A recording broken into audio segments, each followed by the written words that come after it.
Yeah so நம்மளுடைய வகுப்பை வந்து தொடங்கலாம்னு நினைக்கிறேன். பொதுவாக வந்து நான் ஸ்லோகம் வாசிப்பேன், நீங்கள் வந்து டிரான்ஸ்லேஷன் பர்போர்ட் சில நேரங்களில் சேர்த்து படிக்கலாம்.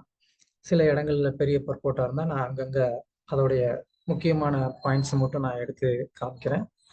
அப்புறமா கேள்விகள் எது இருந்தாலும் நம்ம வகுப்பினுடைய கடைசி ஒரு 10 நிமிடம், அதாவது 7:30க்கு முடிக்கணும், அதாவது இந்திய நேரப்படி. அப்போ ஒரு 10 மினிட்ஸ் முன்னாடியே நான் வந்து முடிச்சிடுறேன். ஸோ தட் கேள்வி இருக்கிறவங்க அந்த டைமிங்குள்ளேயே வந்து கேள்வி கேட்டுக்கலாம். எல்லாருக்கும் இது ஓகேன்னு நினைக்கிறேன். ஏதாவது உங்களுக்கும் தனிப்பட்ட கருத்துக்கள் ஏதாவது இருந்தாலும் நீங்கள் சொல்லலாம் இப்பயே. இல்லை அப்படின்னு சொன்னால் நம்ம கிளாஸை ஸ்டார்ட் பண்ணலாம். யாருக்காவது ஏதாவது கருத்து இருக்கா? இது ஓகேவா? ஓகே பிரபு. ஓகே என்ன தம்ஸ் அப் பண்ணுங்க. Okay Prabhu. Yeah thank you good. So நம்ம இப்போ இருக்கிறது அத்தியாயம் 10. 9வது அத்தியாயத்தில் நம்ம என்ன கற்றுக்கிட்டோம்னு கொஞ்சம் சொன்னீங்க அப்படின்னு சொன்னால், ஸோ தட் நம்ம ஃபர்தர் கண்டினியூ பண்ணுறதுக்கு நல்லாயிருக்கும். ஸோ 9th சாப்டரில் நீங்கள் கற்றுக்கிட்டது என்ன? ஹரே கிருஷ்ணா பிரபு. தண்டத்துலாம் பிரபு. எஸ் பிரபு. ஸ்ரீராம லக்ஷ்மணதாஸ் பேசுகிறேன் பிரபு.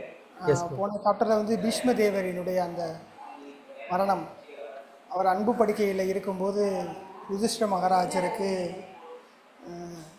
பீஷ்ம தேவர் வந்து அறிவுரை கூறுறாரு பிரபு. பஞ்ச பாண்டவர்கள் எல்லோருமே ஒன்று கூடியிருக்காங்க.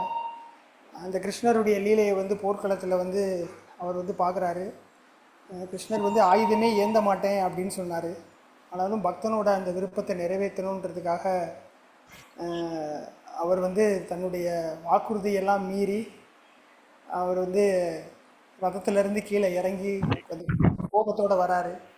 அப்போ பார்க்கும்போது அவருடைய அந்த மயிர்கள் எல்லாம் வந்து வானத்தில் இருக்கக்கூடிய மேகங்களுக்கு சமமாகவும், அந்த சலங்கையெல்லாம் அடித்து உடச்சி வெளியில் வந்து தன்னுடைய பக்தனுக்கு அந்த ரூபத்தை காமிக்கிறாரு. அந்த தேரில் இருக்கக்கூடிய அந்த சக்கரத்தை எடுத்து தூக்கி வீச போகிறாரு. அப்போ வந்து அர்ஜுனர் வந்து காலை பிடிக்கிறாரு. பிரபு நீங்கள் ஓகே ப்ரோ, தேங்க்யூ. மற்ற பக்தர்களும் ஷேர் பண்ணட்டும். ஓகே. ஸோ 9th சாப்டரில் ஒரு உங்களுக்கு ரொம்ப பிடிச்ச பாயிண்ட் என்ன சொல்லுவீங்க? விஜய ஜாம்பவதி மாதாஜி. ஹரே கிருஷ்ண பிரபு.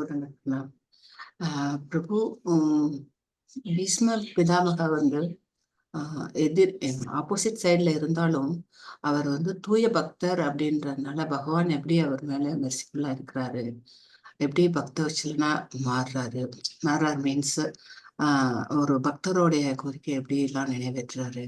அப்போ அந்த பக்தருக்கும் பகவானுக்கும் உள்ள அந்த உறவு முறை மீன்ஸ் பீஷ்ம பிதாமக வந்து அவர் மேல அம்புகள் வீசினாலுமே வந்து அவருக்கு வந்து அந்த மென்மையான ரோஜா இதழ்களோட அந்த இதா வந்து அவரு எடுத்துக்கொள்ற அந்த விதம் அது வந்து ரொம்ப நல்லா இருந்துச்சு பிரபு. Thank you Mataji, thank you. இந்திரா ஹரி சேவினி மாதாஜி. ஹரே கிருஷ்ணா பிரபு. தண்டவத் பிரபு. பகவான் எப்படி பாரபட்சமே பார்க்காம இருக்கார். அவர் வந்து பலவிதமான ரசங்கள் இருக்கு, ஆனா எல்லா ரசத்தையுமே அவர் ஈக்குவலா தான் என்ஜாய் பண்றாரு. அது வந்து எதிர்ப்பதமா இருந்து அவங்க சண்டை போட்டு அம்பு எறிஞ்சாலும் சரி, கோவப்பட்டாலும் சரி, அவர்கிட்ட சண்டை போட்டாலும் சரி, அதே நேரத்துல அவர்கிட்ட அன்பான பரிமாற்றங்களா அவரோட சேர்ந்து விளையாடினாலும் சரி, ஒரு தாயா, ஒரு காதலியா, ஒரு பக்தனா, ஒரு சேவகனா இருந்தாலும் சரி, அந்த எந்த ஒரு சேவையிலுமே அவர் வந்து வித்தியாசமே பார்க்க மாட்டேங்கிறாரு. அவர் எல்லாத்தையுமே ஈக்குவலாவே என்ஜாய் பண்றாரு. அது ரொம்ப பிரமிப்பா இருந்தது Prabhu. Hare Krishna Prabhu. Thank you Mataji, thank you. Good point. Yes Prabhu. Jagan மோகன். பகவான் வந்து தன்னுடைய பக்தன் வந்து எல்லாரையும் விட உயர்ந்தவர் அப்படின்னு காமிக்கிறார். ஈவன் வியாசதேவரை விட வந்து பீஷ்மர் உயர்ந்தவர் அப்படின்னு காமிக்கிறதுக்காக வந்து அவர்கிட்ட இருந்து உபதேசங்களை கேட்கறதுக்காக யுதிஷ்டிர மகாராஜை தூண்டுறாரு. Okay, very nice bro, thank you. Just பிரபுவோடைய பேர் பார்த்த உடனே ஒரு விஷயம் சொல்லணும்னு தோணுச்சு. ஜெகன் மோகன் கோபால் தாஸ்ன்னு வந்து ஒரு பக்தர், அவர் தான் என்னை பக்திக்கு கொண்டு வந்தவர். பிரபுவோடைய பேர் பார்த்த உடனே எனக்கு அவர் ஞாபகம் வந்தார். Thank you bro. பிரபு கூட நல்ல பக்தர் பிரபு. அதனாலதான் எனக்கு உடனே வந்து அவருக்கு அந்த நன்றியை தெரிவிக்கணும்னு நினைச்சேன் நான். யா, அமிர்தமயி மாதாஜி. எஸ். ஹரே கிருஷ்ணா பிரபு. பிரபு, அந்த அம்பு படுக்கையில படுத்திருந்தாலும் அது எவ்வளவு வேதனையா இருக்கும். இந்த உடம்புக்கும் ஆத்மாவுக்கும் சம்பந்தம் இல்ல, ஆத்ம பலத்துல இருந்து அவர் உபதேசிக்கிறாரு, அது தெரிஞ்சுக்கிற முடிஞ்சது பிரபு. அப்புறம் எப்படி இறக்குறது எப்படி அந்த கலையை கத்து கொடுக்கிறாரு. Very good, very good, super Mataji. Krishna Gopakumar பிரபு.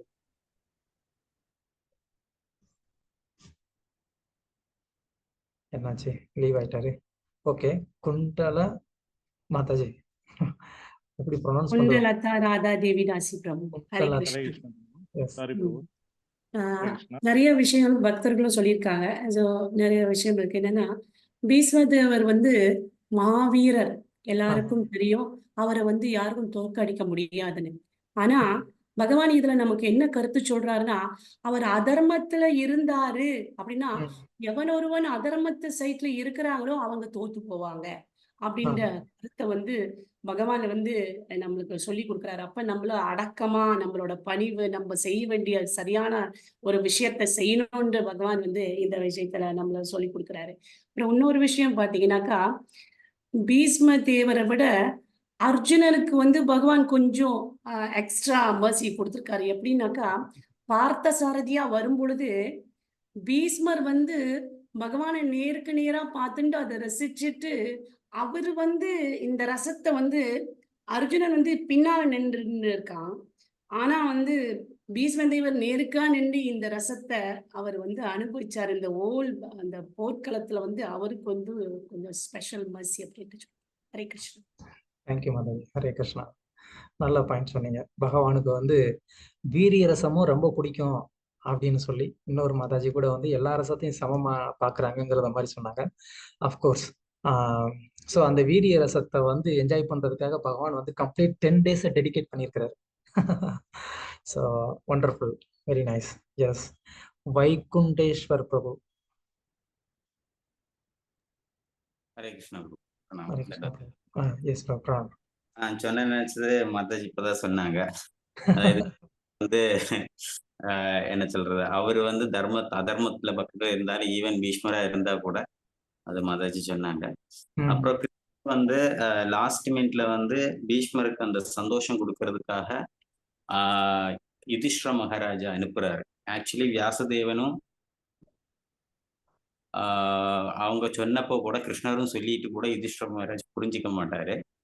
ஸோ ஆக்சுவலி அவங்க பரமாத்மாவா உள்ள சொல்லியிருப்பாங்க, இருந்தும் அவங்க புரியல. ஏன்னா அந்த கிரெடிட் பீஷ்மருக்கு போகணுங்கிறதுக்காக பீஷ்மர்கிட்ட போய் கடைசி கேட்டுட்டு வா அப்படிங்கிற ஒரு சான்ஸ் கொடுக்குறாரு.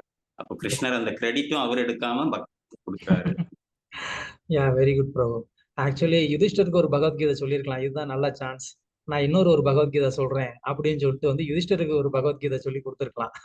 ஆனா கிருஷ்ணர் அது அப்போ அவர் டபுள் டைம் அது பண்ண மாதிரி ஆயிரும். அதனால அந்த கிரெடிட்டை பீஷ்மருக்கு கொடுப்போம்னு சொல்லி அந்த சான்ஸ் பீஷ்மருக்கு கொடுத்துட்டாரு. வெரி நைஸ் பிரபு, குட்.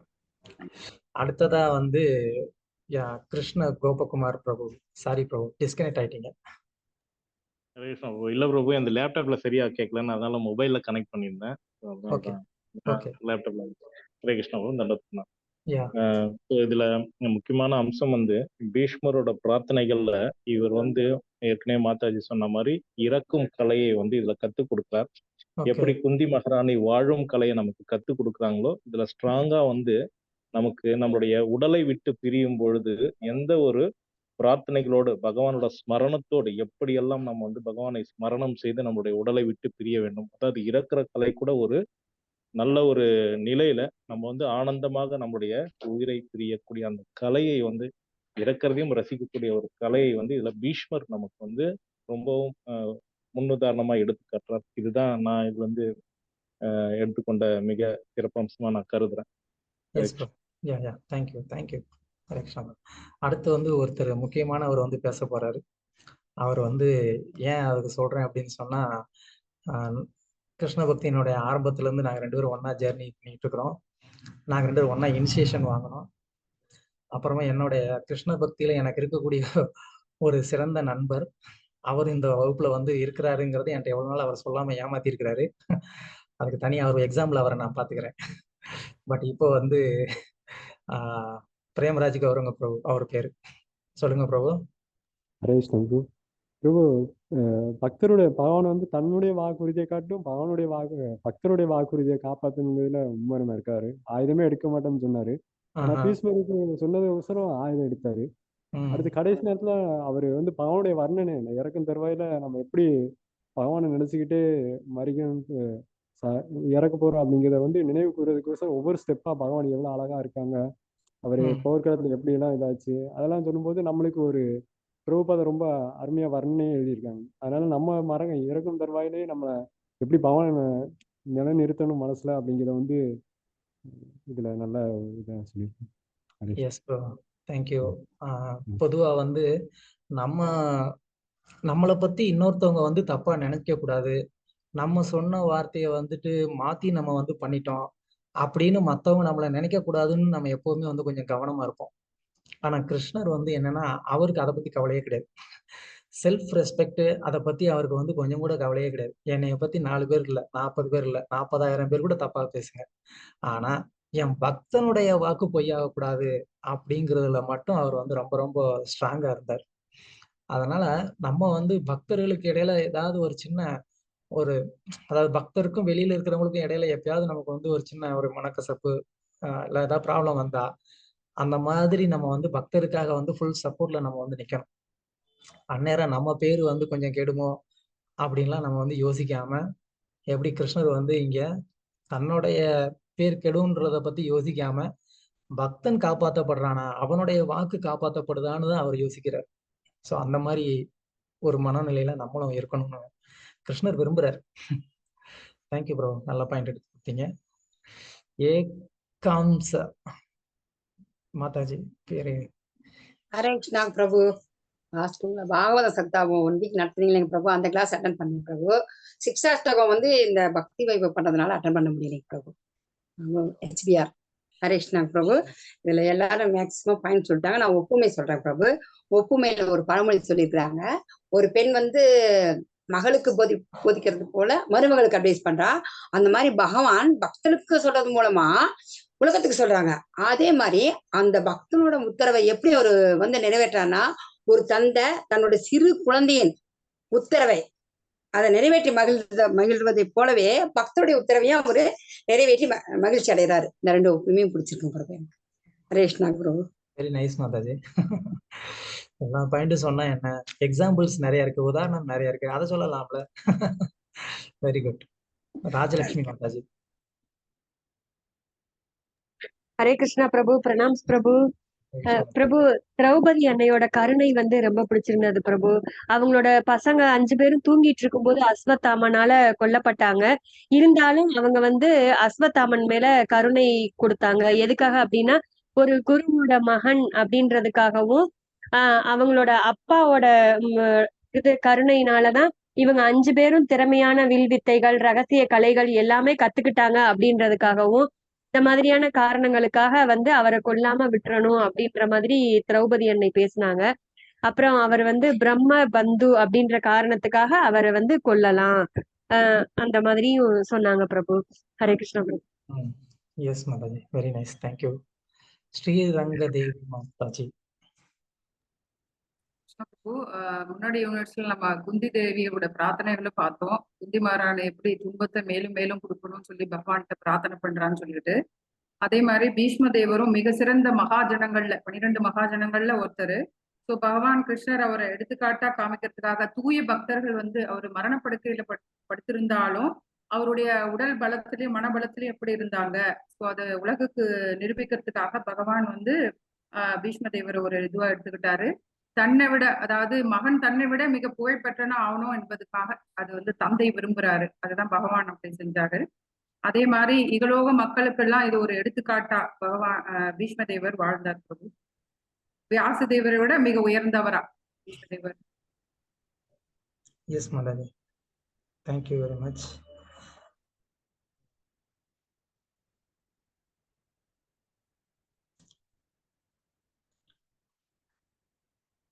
யா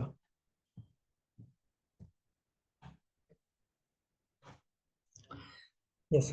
ஸ்ரீமத் பாகவதம் அப்படிங்கிற அந்த புராணம் வந்து எல்லாருக்கும் தெரிஞ்சதுதான்.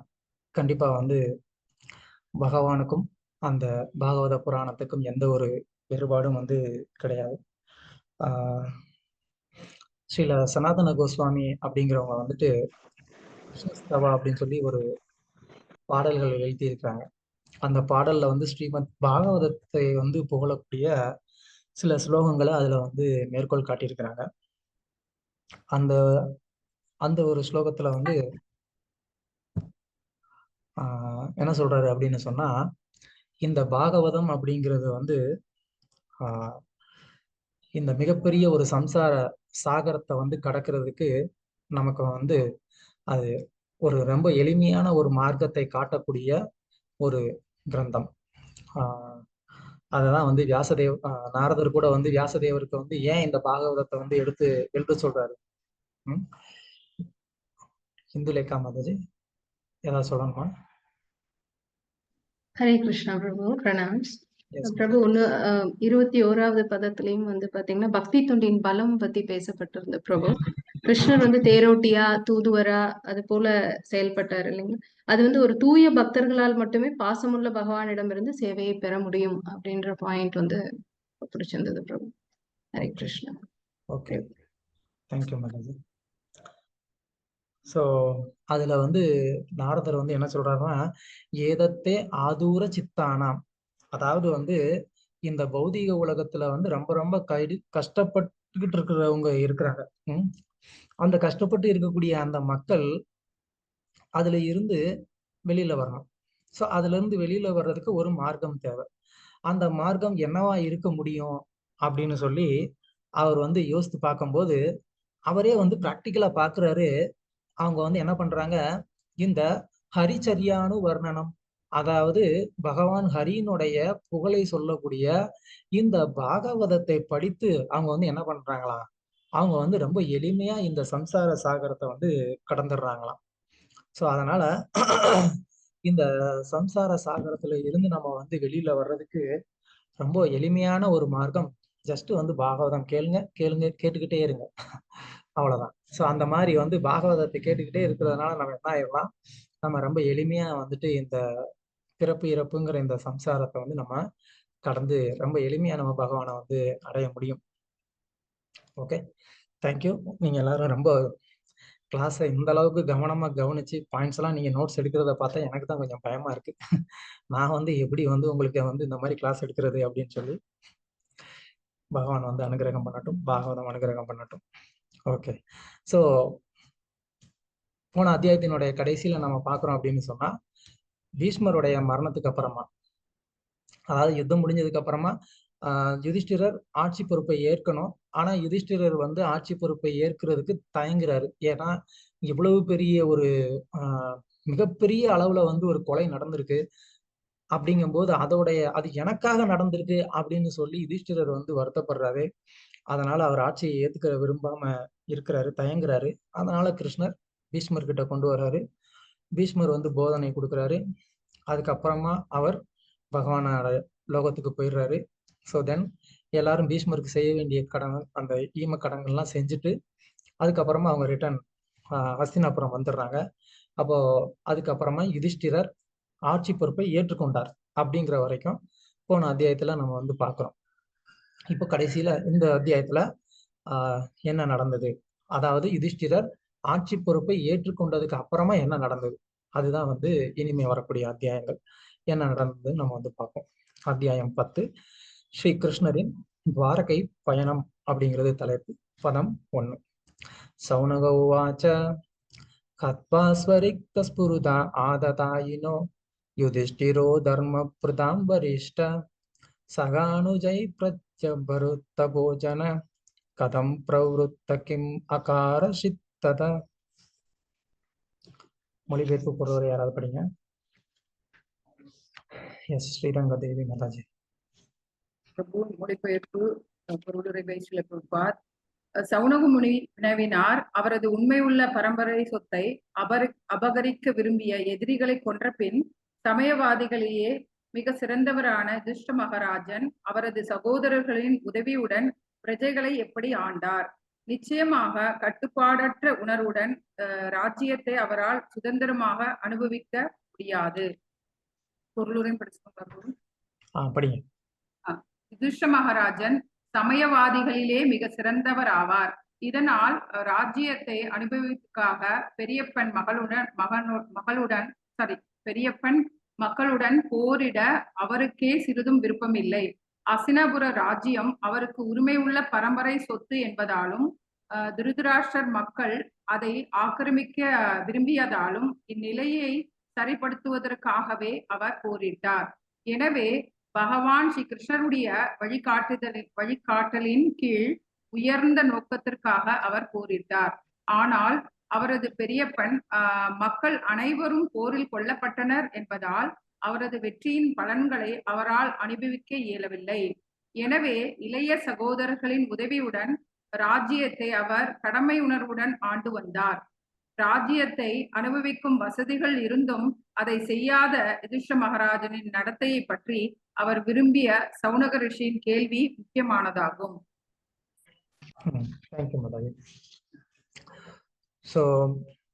அதாவது போன அத்தியாயத்துல பார்த்தோம், அவர் வந்து இவ்வளவு பேர் கொல்லப்பட்டிருக்கிறாங்க அப்படிங்கிறதுனால அவர் வந்து ஆட்சி பொறுப்பை ஏற்கிறதுக்கு தயங்கினாரு அப்படின்னு. ஸோ அதனால வந்து சௌனகருக்கு வந்து ஒரு சந்தேகம், இந்த மாதிரி வந்து அந்த ஆட்சி பொறுப்பை ஏற்றிருந்தா கூட அவர் உண்மையிலேயே வந்து ராஜ்ய சுகத்தை வந்து அவர் வந்து அனுபவிச்சிருப்பாரா அப்படின்னு அவருக்கு வந்து ஒரு சந்தேகம். இன்னொரு சந்தேகம் வந்து என்ன அப்படின்னு கேட்டா, இந்த மாதிரி வந்து யுதிஷ்டிரர் இவ்வளவு நல்லவரா இருக்கிறாரு, அப்புறம் எப்படி அவர் வந்து அந்த போருக்கு வந்து சம்மதிச்சாரு? அது வந்து சௌனகருக்கு வந்து தோன்றுனா இன்னொரு ஒரு கேள்வி. ஏன்னா இப்ப இவ்வளவு தூரம் வருத்தப்படுறாரு இல்லையா, ஆட்சியை நான் ஏத்துக்க மாட்டேன், இவ்வளவு பேர் இறந்துருக்காங்க அப்படின்னு சொல்லி வருத்தப்படுறாரு. அப்ப இந்த அளவுக்கு இலகுன மனதுடையவரா இருந்தாருன்னா அவர் எப்படி யுத்தத்துக்கு சம்மதிச்சிருக்க முடியும் அப்படிங்கிறது சௌனகருக்கு ஒரு சந்தேகம். சோ அதனாலதான் இங்க வந்து அவர் வந்து என்ன கேட்க விரும்புறாரு, அவர் உண்மையிலேயே வந்து எப்படி இருக்கிறாரு, அவர் ஒரு உண்மையிலேயே வந்துட்டு ஒரு தர்மபிரதாம் வரிஷ்டர், அதாவது வந்து தர்மத்தை கடைபிடிக்கிறதுல வந்து அவர் வந்து ரொம்ப உறுதியா இருந்திருக்கிறார். தர்மபிரதாம் வரிஷ்டர். அப்படி வந்து தர்மபிரதாம் வரிஷ்டவா இருக்கக்கூடிய அந்த யுதிஷ்டிரர் எப்படி வந்து யுத்தத்துக்கு வந்து சம்மதிச்சாரு அப்படின்னு கேட்டா, ஹத்வா ஸ்வரித்த ஸ்பிருத ஆததாயினோ, அதாவது ஆததாயின அவர் வந்து தர்மத்தை கடைபிடிக்கிறவர் தான், ஆனா கூட என்ன நடந்துச்சு, ஆததாயினா என்ன, ஃபோர்ஸ்ஃபுல்லா அட்டாக் பண்றது, வலு தாக்குதல் இங்க வந்து மொழிபெயர்த்திருக்கிறாங்க. சோ அந்த மாதிரி ஒரு ஃபோர்ஸ்ஃபுல்லான ஒரு அட்டாக் பண்ணாங்க. யாரு பண்ணா, அவங்க வந்து அவங்களுடைய சொந்த உறவினர்கள் அவங்களே வந்து என்ன பண்ணாங்க, அவரை வந்து ஃபோர்ஸ்ஃபுல்லா வந்து அட்டாக் பண்ணாங்க இல்லையா. அதுதான் வந்து எதுக்கு அட்டாக் பண்ணாங்க, அவங்களுடைய சொந்தக்காரங்களே வந்து அவரை எதுக்காக அட்டாக் பண்ணாங்க அப்படின்னு கேட்டா, ஸ்வரித்த அப்படின்னு சொன்னா அந்த பரம்பரை சொத்து, அந்த பரம்பரை சொத்தை அடையிறதுக்காக ரெண்டு பேருக்கு இடையிலையும் வந்து சண்டை, யுத்தம். அதனால இவங்களுக்கு யுத்தம் பண்ண விருப்பம் இல்லை, ஆனாலும் கௌரவர்கள் என்ன பண்றாங்க, வலுக்கட்டாயமா வந்து யுத்தத்துக்கு வர்றாங்க, யுத்தம் பண்ணணும்னு நினைக்கிறாங்க. சோ அதனால அவர் வந்து என்ன பண்ண வேண்டியதாச்சு, அவர் வந்து ஹத்வானா அவங்கள வந்து கொல்றார், சம்ஹாரம் பண்றார். அந்த மாதிரி வந்து அந்த எதிரிகளை அவர் வந்து கொன்னார். எதுக்காக, சட்டப்படி கிடைக்கக்கூடிய அந்த சொத்து அவங்களுக்கு கிடைக்காததுனால, அதுவும் அவங்க வந்து இவங்களை ஃபோர்ஸ்ஃபுல்லா அட்டாக் பண்ண வந்ததுனால அவங்க என்ன பண்ணாங்க, பதிலுக்கு அட்டாக் பண்ணாங்க. யாரெல்லாம், சக அனுஜா பிரத்யபுருத்தா, அதாவது தன்னுடைய இளைய சகோதரர்கள் எல்லாரோடையும் சேர்ந்து வந்து என்ன பண்ணாரு, அவர் அட்டாக் பண்ணி அதுக்கப்புறமா ராஜ்யத்தை பிடித்து என்ன பண்ணாரு, சகோதரர்களுடைய உதவியோட அவர் வந்து ராஜ்யத்தை ஆட்சி பண்ணாரு அப்படின்னு சொல்லி இங்க சௌனகர் வந்து சொல்றாரு. சோ அதனால விருப்பமே இல்லாம ஒரு போரை செய்து இவ்வளவு பேருடைய மரணத்திற்கு அப்புறமா இந்த ராஜ்யம் கிடைத்திருக்கிறதுனால ஒரு சிறந்த சமயவாதியா இருக்கக்கூடிய யுதிஷ்டிரருக்கு எப்படி அந்த ராஜ்யத்தை அவர் அனுபவிச்சிருப்பாரு அப்படின்றது வந்து இங்க கேள்வி. ஸோ இதுல இருந்து நமக்கு வந்து தெரிஞ்சுக்க வேண்டியது என்ன அப்படின்னு சொன்னா, முதல்ல வந்து ஒரு பக்தர் வந்து எப்பவுமே மற்றவர்களுடைய துன்பத்துக்கு அவங்க வந்து காரணமாக இருக்க மாட்டாங்க. அது நம்ம இங்க வந்து தெரிஞ்சுக்கணும். ஸோ அதனால நம்ம என்னைக்கும் மற்றவர்களுடைய துன்பத்துக்கு காரணமாக இருக்க கூடாது. ஸோ யுதிஷ்டிரர் அதனாலதான் யுத்தத்தை வந்து தவிர்க்கணும்னு விரும்பினார். ஆனா அது தவிர்க்க முடியாத சூழ்நிலையினால யுத்தம் நடந்தது. ஸோ ஒரு பக்தர் மூலமா ஒருத்தருக்கு வந்து துன்பம் வந்தது அப்படின்னு வந்து எப்பவும் இருக்க கூடாது. இன்னொன்னு வந்து ஒரு ஆட்சி, அதிகாரம், பதவி இது எல்லாமே வந்து கிடைச்சதுக்கு அப்புறமா நாம அதுக்கு முன்னாடி இருந்த மாதிரியே இருப்போமா? இப்போ ராஜலட்சுமி மாதாஜி இருக்காங்க. அவங்கள டக்குன்னு நாளைக்கு வந்து டெம்பிள் பிரசிடென்ட் ஆக்கிடுறாங்க. மாதாஜி என்ன செய்வீங்க? அதிகாரம் பண்ணுவோம் பிரபு. ராஜலட்சுமி மாதாஜி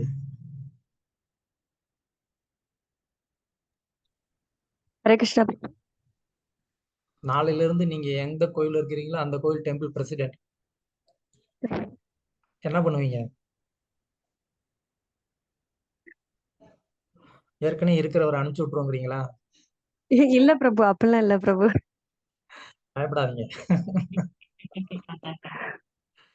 ஸோ ஏதோ வந்து ஒரு வழியில நம்ம என்ன பண்ணுவோம், நமக்கு யாராவது ஒருத்தவங்க வந்து பிடிக்காதவங்க அப்படின்னு இருந்தாங்கன்னா இமிடியேட்டா நம்ம வந்து அவங்கள வந்து ஏதாவது ஒரு பழி வாங்கணும்னு தான் நம்ம வந்து நினைப்போம்.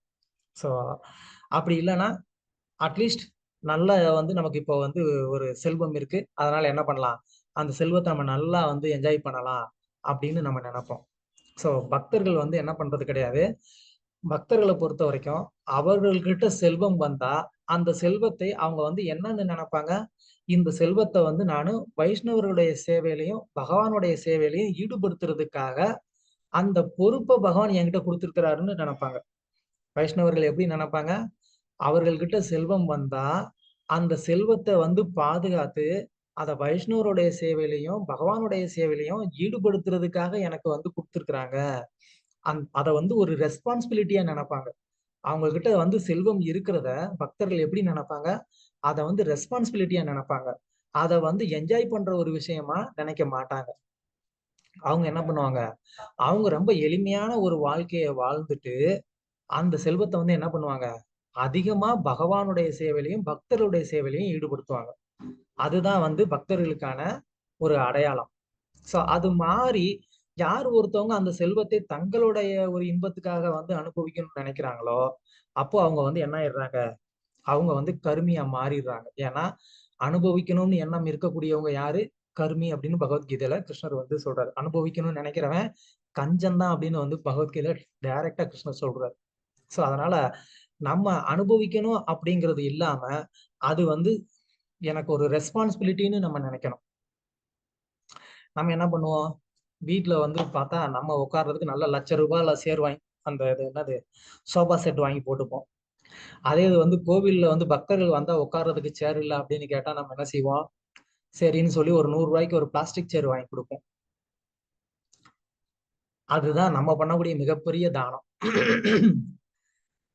ஏன், நம்ம வீட்டுல வந்து நம்ம உட்கார்றதுக்கு நல்ல ₹1,00,000 சோபா, அது ஆனா அது கோவில்ல அப்படின்னு சொன்னா வந்து ஒரு ₹100 சேர் வாங்கினா போதும். எதனால அப்படி? எத்தனை பேர் அக்ரி பண்றீங்க இது கரெக்ட்னு? முதல் ஸ்லோகத்திலேயே வந்து பிரபு இப்படி கேட்க. Okay, thank you. நம்ம வந்து நம்ம எப்படி இருக்கணும், ரியலா வந்து டிவோட்டிஸ் வந்து இதை அப்படியே ரிவர்ஸ்ல பண்ணணும். பகவானுக்கு வந்து பண்றதெல்லாம் ஆப்புலண்டா பண்ணிக்கணும், நம்மளுடைய வீட்டுல நம்ம வந்து சிம்பிளா இருக்கணும். ஆனா நம்ம வீட்டுல எல்லாம் Italian marble, Jaguar tap, Jaguar car, Jaguar shoe, இப்படி எல்லாத்துலயும் வந்து ஜாக்குவாரா வச்சுக்கணும் நம்ம. ஆனா கோவிலுக்கு அப்படின்னு சொன்னா, கோவிலுக்கு வந்து ஒரு 2 வீலர் இல்லைன்னு சொன்னா எங்கேயாவது பழைய ஒரு 2 வீலரை வாங்கி இது வச்சுக்கோங்க பிரபு அப்படின்னு சொல்லி கொடுத்துருவோம். ஒரு செகண்ட் ஹேண்ட்ல ஒரு பழைய 2 வீலரை வாங்கி பகவானுடைய சேவைக்கு யூஸ் பண்ணிக்கோங்க பிரபு அப்படிம்போம். அவர் வீட்டுல ஜாக்குவார் கார் வச்சிருப்பாரு. அவ்வளவுதான் நம்மளுடைய ஒரு நிலைமை.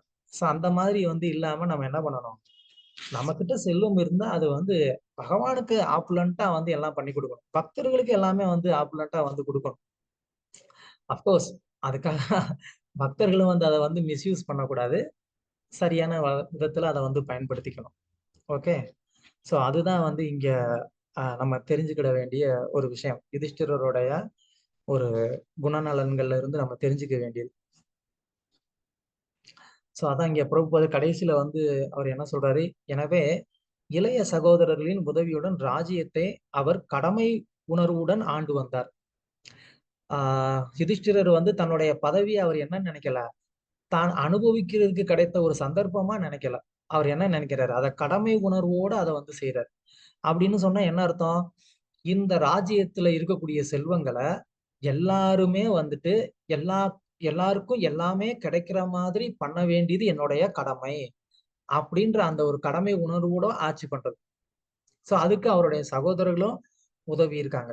ஸோ அதனால வந்து நமக்கு பதவி பொசிஷன் அப்படின்னு ஒண்ணு கிடைச்சா நம்ம என்ன பண்ணணும், அந்த பதவி பொசிஷன் அப்படிங்கிறத வந்து சரியான விதத்துல நம்மளுடைய கடமையை செய்வதற்கானதா நம்ம வந்து பயன்படுத்திக்கணுமே தவிர அதை வந்து நம்மளுடைய சுகபோகத்துக்காக நம்ம வந்து அனுபவிச்சுக்க கூடாது. நம்ம பார்த்தோம்னா நிறைய நேரங்கள்ல அப்படித்தான் வந்து இருக்கு. கோவில்ல வந்து யாருக்கு என்ன இருக்கோ இல்லையோ, பொசிஷன்ல இருக்கிறவங்க கிட்ட மட்டும் எல்லாமே இருக்கும்.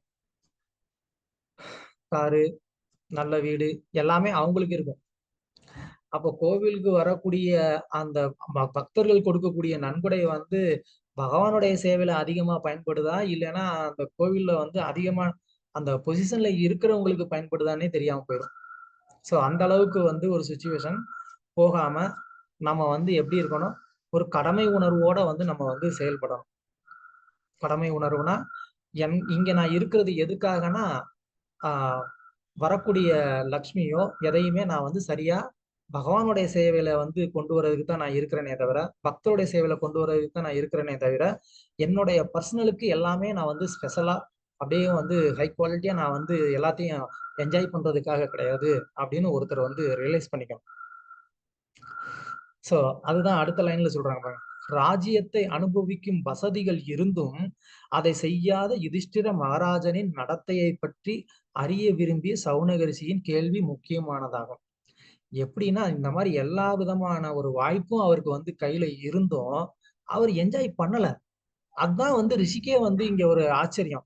சௌனகரிசி இந்த கேள்வியை கேட்கறதுக்கான ஒரு நோக்கம் என்ன அப்படின்னு கேட்டா, ஒரு ரிஷியா எல்லாத்தையுமே துறந்து காட்டுல வாழக்கூடிய நாமம், அதாவது சௌனகரிசி நினைச்சுக்கிறாரு, இப்படி நமக்கு ஏதாவது ஒரு வாய்ப்பு கிடைச்சா நம்ம வந்து நம்மகிட்ட அந்த ஒரு துறவு இருக்குமான்றது அவருக்கு ஒரு சந்தேகம்.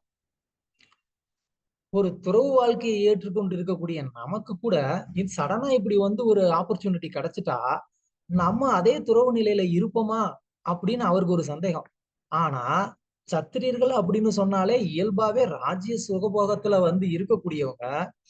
அப்படி இருக்கிற அந்த ஒரு சத்திரியர் அவருக்கு எல்லா விதமான ஒரு வசதி வாய்ப்புகள் கிடைச்சதுக்கு அப்புறமா கூட அவர் வந்து அதை அனுபவிக்கல அப்படிங்கிறது தான் வந்து இங்க இன்ட்ரெஸ்டிங்கா இருக்கு சௌனகரிசிக்கு. அது எப்படிப்பா, ஒரு கிரகஸ்தர் அதே நேரத்துல அவர் வந்து ஒரு சத்திரியர், எல்லா செல்வமும் இருக்கு, ஆனா என்ஜாய் பண்ணலையா? நல்லா இருக்கே. சௌனகரிசி நான் ரிஷி, நான் காட்டுல வாழ்றேன், எனக்கே எப்பயாவது வந்துட்டு ஒரு ராஜாவுடைய அரண்மனைக்கு வந்து சும்மா விசிட்டுக்காக போனோம் அப்படின்னு சொன்னா அரண்மனையில எல்லா ஃபெசிலிட்டியும் நல்லா இருக்கே, இன்னொரு 1 மாசம் தங்கிட்டு போலாமோன்னு இருக்கு. நல்லா அரண்மனையில நல்ல பெட்டு, சேவகர்கள், சாப்பாடு எல்லாமே வந்து டைம் கிடைக்கும், நல்ல ஒரு ராஜபோகமா இருக்கு. ஒரு 1 மந்த் பேசாம ஸ்டே பண்ணிட்டு போலாமான்னு தோணுது. ஆனா யுதிஷ்டிரர் வந்து எல்லா வசதிகளும் இருந்தும் அதை வந்து பயன்படுத்தாம இருக்கிறாரு அப்படின்னு சொல்லி சௌனகருக்கு அது ஆர்வத்தை வந்து அதிகப்படுத்துது. அப்ப யுதிஷ்டிரருடைய அந்த நடவடிக்கைகள்லாம் எப்படி இருந்திருக்கும் அப்படின்னு தெரிஞ்சுக்க விரும்புறாரு. ஓகே, சோ இப்ப அதுக்கு சூத கோஸ்வாமி வந்து ஆன்சர் சொல்லலாம். ஓகே, பதம் 2. சூத உவாச்ச வம்சம் குரோ வம்சத்தவாக்னி நிர்கிருதம் சம்ஹரோ ஹயித்வா பவபாவனோ ஹரி நிவேஷயித்வா நிஜராஜ்ய ஈஸ்வரோ யுதிஷ்டிரம் பிரீத மனா பபூவக. படிங்க யாராவது. இந்திராணி மாதாஜி. ஹரே கிருஷ்ணா பிரபு. மொழிபெயர்ப்பு ஸ்ரீல பிரபாத் கி ஜெய். சூத கோஸ்வாமி கூறினார், உலகை பராமரிப்பவரான பகவான் ஸ்ரீகிருஷ்ணர் காட்டுத்தீயை போன்ற கோபக்கணலால் அழிக்கப்பட்ட குருவம்சத்தை பழைய நிலைக்கு கொண்டு வந்து யுதிஷ்டிர மகாராஜனை அவரது சொந்த ராஜ்யத்தில் திரும்பவும் ஸ்தாபித்த பிறகு மன திருப்தி அடைந்தார். பொருளுரை பிரபு. போதும் மாதாஜி, நான் சொல்றேன். தேங்க்யூ.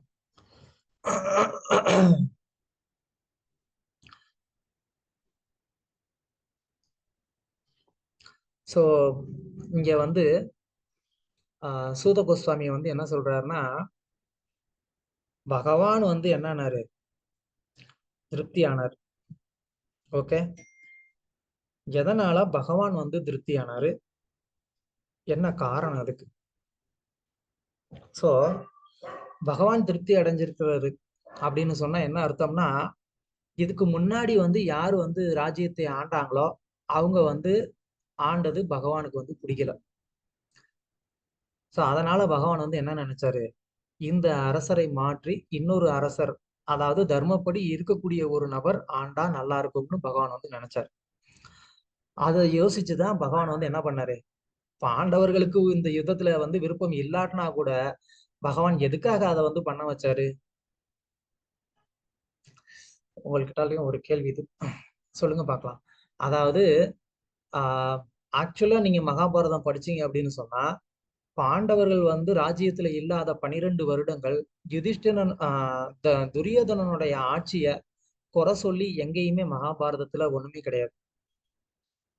ஆனாலும் வந்து கிருஷ்ணர் அந்த அவங்க வந்து ஆட்சி பண்ண கூடாதுன்னு விரும்பினார். ஏன்? இந்திராணி மாதாஜி சொல்லுங்க.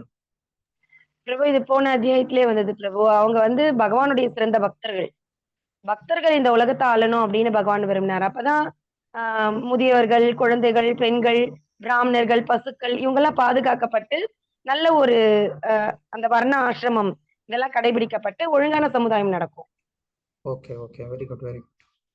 ஏகநாம் மாதாஜி, ஏகநாம் சமாதாஜி. ஹரே கிருஷ்ணா பிரபு. பிரபு, அது வந்து அந்த தர்மனுடைய ஆட்சி அவருதான் உட்காந்து சட்டப்படி பார்த்தா, திருதராஷ்டிரம் விட்டு கொடுக்கல. அதனாலதான் Prabhu. Very good very good. Vaikunteshwar Prabhu. Hare Krishna Prabhu. அவங்க வந்து பண்ணினதெல்லாம் அதர்மம் தான். ஏன்னா சின்ன வயசுலயே பீமனுக்கு பாய்சன் கொடுத்தாங்க, அரக்கில் நம்பி தீ வச்சாங்க, பெண்களை அவமானப்படுத்தினாங்க. அதனால அதர்மம் தான் பண்ணினாங்க. அதனால தர்மிஷ்டன் தான் வரணும். Yeah okay bro, thank you. Yeah ஆக்சுவலா வந்து பார்த்தோம் அப்படின்னு சொன்னா, என்ன சொல்றது, ஒரு ஃபேமிலி அந்த ரூல்ஸ் படி பார்த்தோம் அப்படின்னு சொன்னாலே வந்து யுதிஷ்டிரர் தான் வந்து ஆட்சிக்கு வரணும். ஆனா அவங்க ஆட்சிக்கு அவங்கள வர விடலை, தடுத்தாங்க. பிரபு சொன்ன மாதிரி பல வழியில தடுத்தாங்க. அது எல்லாமே ஓகே தான். ஆனா கடைசியில தான் பாண்டவர்களே வேணாம்னு சொல்றாங்க. ஆனா கூட வந்து கிருஷ்ணர் ஏன் யுத்தம் வேணும்னு நினைச்சாரு, அதுதான் இப்ப முக்கியமான விஷயம். அது கிருஷ்ணருக்கு வந்து இந்த யுத்தம் நடந்தா மட்டும்தான் பகவத்கீதை உபதேசம் பண்ண முடியும். அந்த சிச்சுவேஷன் கிரியேட் பண்ணி. ஆஹா, ஓகே, நோ ப்ராப்ளம். அவரு பகவத்கீதை எங்க வேணாலும் சொல்லலாம். எனிஹோ, சோ பாயிண்ட் என்ன? ஹரே கிருஷ்ணா பிரபு. புருஷ சுத்தம் பாடிட்டு அவங்க வந்து வேத தீபத்துக்கு போகும்போதே வந்து பூமியோட பாரம் ஜாஸ்தியா இருக்கு அப்படின்றதுக்காக தானே போறாங்க. அப்ப வந்து இந்த குருக்ஷேத்திர யுத்தம் வந்து பகவானுடைய அவதாரத்துக்கான காரணமே அதுதான். இந்த பாரத்தை குறைக்கிறதுக்கு தான் அவர் வர்றாரு. அதுக்கு ஒரு டூல் தான் இந்த போர் பிரபு. Okay, good. ஹரே கிருஷ்ணா பிரபு. தேவையற்ற ஜனத்தொகையை குறைக்கிறதுக்கு பிரபு, தேவையற்ற ஜனத்தொகையை குறைக்கணும்.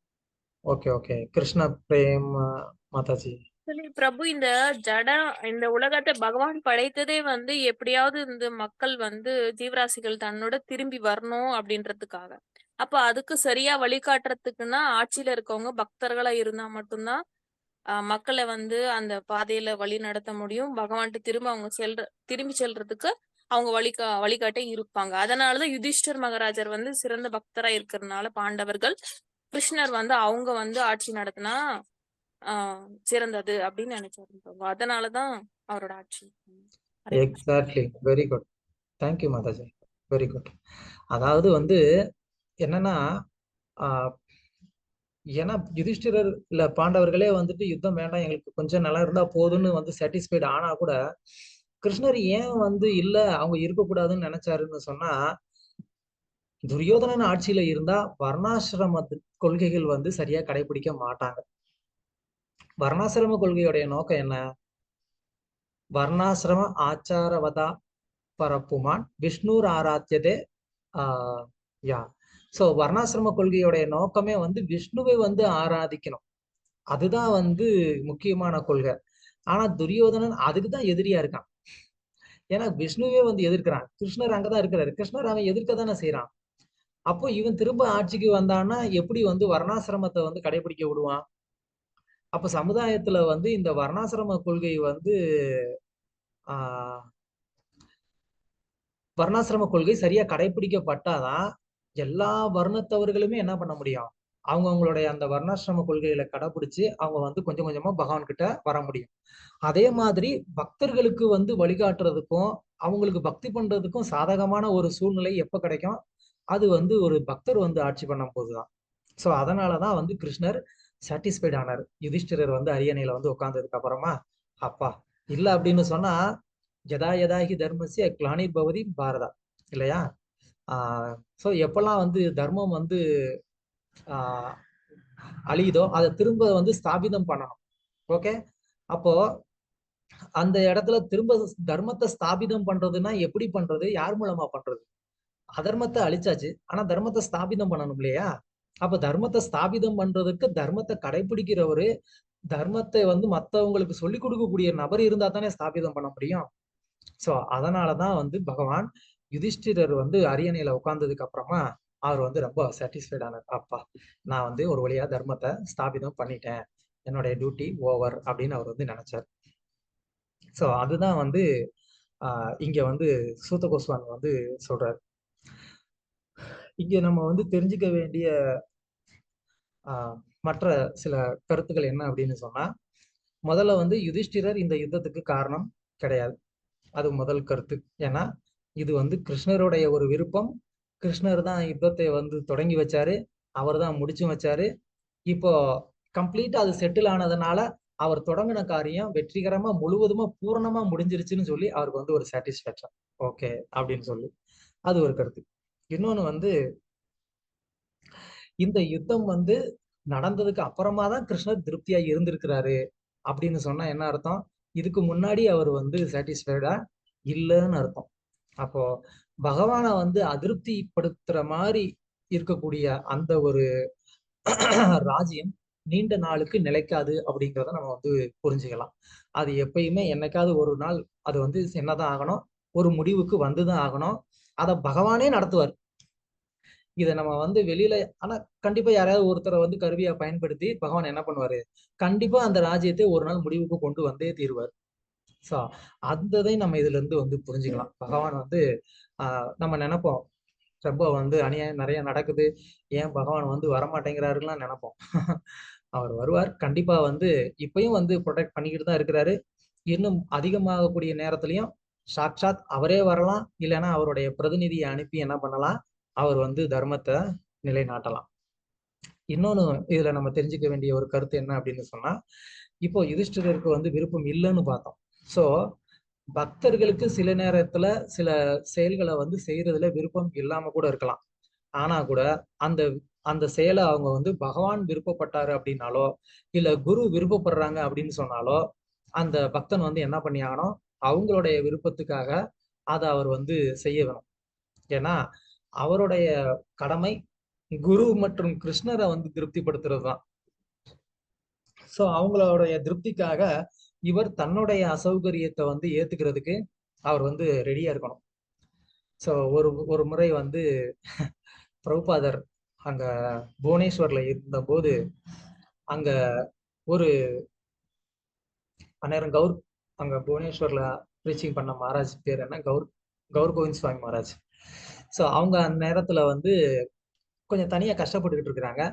சோ இன்னொரு ஒரு ஃபாரின் டிவோட்டி அங்க வந்து என்ன பண்றாரு, அங்க சும்மா பிரபுபாதரோட சுத்தி பார்க்கறதுக்காக வந்திருக்கிறாரு.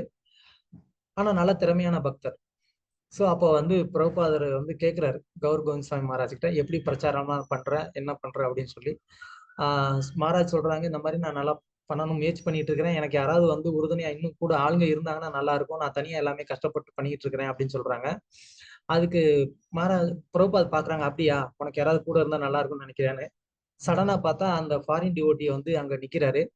உடனே வந்து, ஏன் அவர் உங்களுக்கு ஹெல்ப் பண்ண மாட்டாரா? அவர் உங்களுக்கு ஹெல்ப் பண்ணுவாரு அப்படின்னு சொல்லி, இல்ல அவர் ஆல்ரெடி ஊருக்கு போறதுக்கு டிக்கெட் புக் பண்ணிட்டாரு அப்படின்னு வந்து அந்த மகாராஜ் வந்து சொல்லியிருக்கிறாங்க.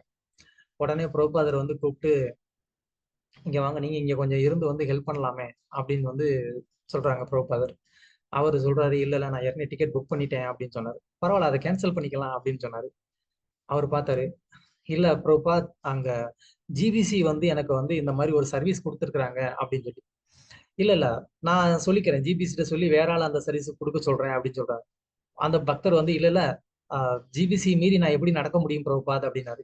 நீ கவலைப்படாத, ஜிபிசியை நான் மாத்திடுறேன் அப்படின்னு சொல்லிட்டாரு பிரபுபாத்.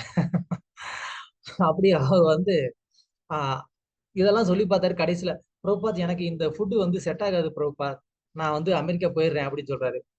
இந்த என்ன சாப்பிட்டா என்ன செட் ஆகும்னு நான் உனக்கு சொல்லி கொடுக்குறேன், கவலைப்படாத, நீ இங்க இரு, உனக்கு கொஞ்ச நாள்ல செட் ஆயிருன்னு சொல்லி பிரபுபாதர் வந்து சொல்றாரு. அதுக்கப்புறம் அவருக்கு வந்து என்ன சொல்றதுன்னே வந்து புரியல. சரின்னு சொல்லி அவருக்கு அப்புறம் அவர் அங்கேயே இருந்து சேவை பண்ணார். ஸோ எதுக்கு சொல்ல வந்தேன் அப்படின்னு சொன்னா, சில நேரத்துல குருவுடைய விருப்பம் இதுவா இருக்கு அப்படின்னு சொன்னா, அதை அது நமக்கு கஷ்டமா கூட இருக்கலாம். ஆனா கூட குருவுடைய திருப்திக்காக நம்ம என்ன பண்ணணும், அந்த ஒரு கஷ்டத்தை நம்ம எடுத்துக்கிட்டு நம்ம வந்து பண்ணணும்.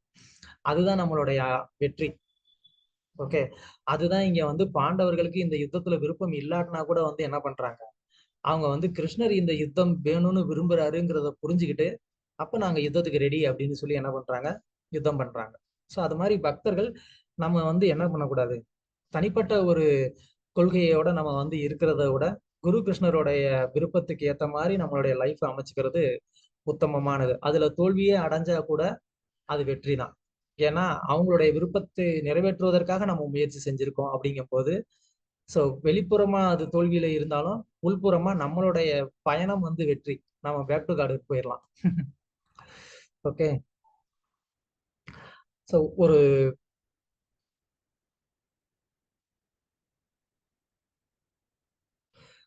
பகவான் வந்து என்ன பண்றாரு, ஒரு பக்தன் தான் வந்து லீடரா இருக்கணும்னு விரும்புறாரு.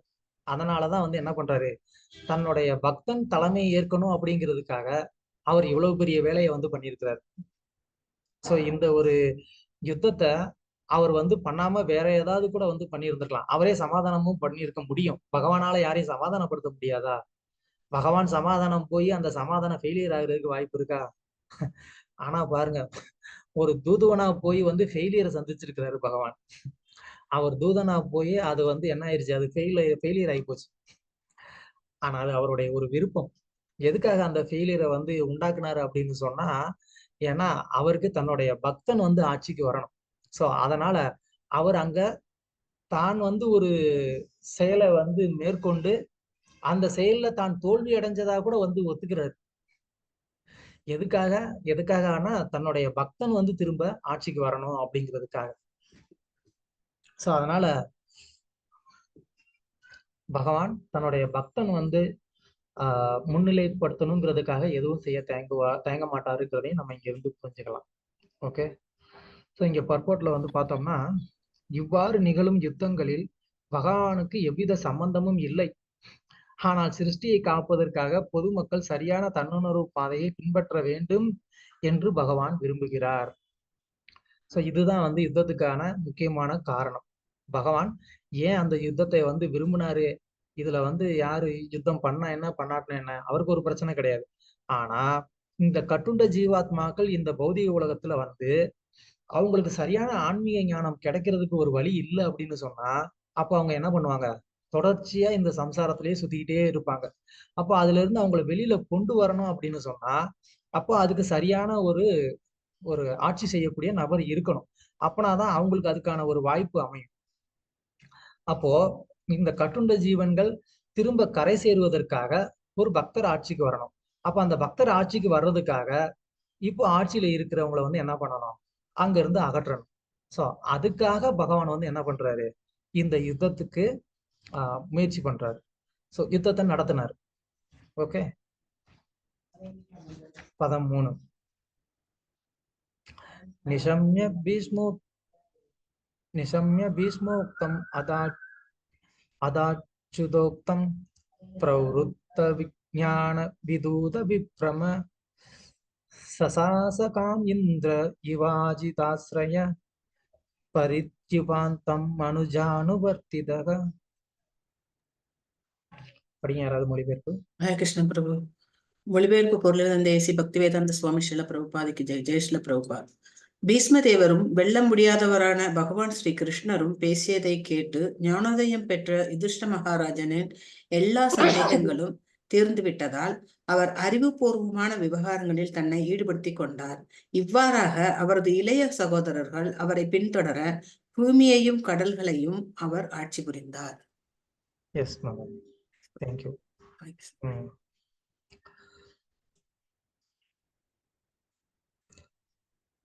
அதாவது பொதுவா ஒரு ராஜ்யத்தை பரிபாலனம் பண்ணணும் அப்படின்னு சொன்னா அந்த ராஜ்ய பரிபாலனத்துக்கு முன்னாடி அவர் வந்து என்ன பண்ணிக்கணும், அதற்கான தகுதியை வளர்த்துக்கணும். அதற்கான தகுதி என்ன அப்படின்னு கேட்டா, சரியான ஆன்மீக ஞானத்தை வளர்த்துக்கணும், யுத்த கலைகளை வந்து கத்துக்கணும். அப்படின்னாதான் அவர் வந்து என்ன பண்ண முடியும், மக்களை காப்பாற்ற முடியும் மற்ற எதிரிகள்கிட்ட இருந்து. அதே நேரத்துல அவங்களுக்கு சரியான ஆன்மீக ஞானத்தை கொடுத்து அவங்கள வந்து முன்னேற்றவும் முடியும். ஸோ அதனால இந்த ஆட்சிக்கு வரக்கூடியவங்க என்ன பண்ணணும், முன்னாடி முறைப்படி அந்த ஞானத்தை வந்து கத்துக்கணும். அதுதான் இங்க வந்து என்ன பண்றாரு, நிசம்ய ஆட்சிக்கு வர்றதுக்கு முன்னாடி என்ன பண்ணாரு, நிசம்ய கேட்ட பின் என்ன கேட்டாரு, யார்கிட்ட இருந்து கேட்டாரு, பீஷ்மரால் பேசப்பட்ட அந்த ஞானத்தை வந்து கேட்டார். அது மட்டும் இல்லாம அச்சுத உக்தம் கிருஷ்ணர் பேசுனதையும் கேட்டார். கிருஷ்ணர் பேசுனதை எப்ப கேட்டாரு,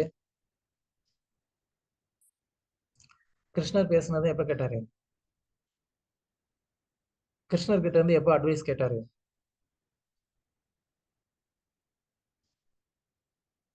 கிருஷ்ணர் அவர் கூட இருந்துட்டு பிரபு. பீஷ்மர் வந்து அம்பு படுக்கையில இருக்கும்போது முதல்ல இவர் குழப்பமா இருக்கும்போது கிருஷ்ணரு, வியாசதேவர், முனிவர்கள் எல்லாம் சொல்வாங்க. ஆனா அவர் அதுல சமாதானம் அடையல. பீஷ்மர் சொல்றதை கேட்கணுன்றதுக்காக சமாதானம் அடைய சொன்னாங்களே பிரபு, அப்பவா இருக்குமா பிரபு? Okay, good. அதுவும் சொல்லலாம். வேற ஏதாவது?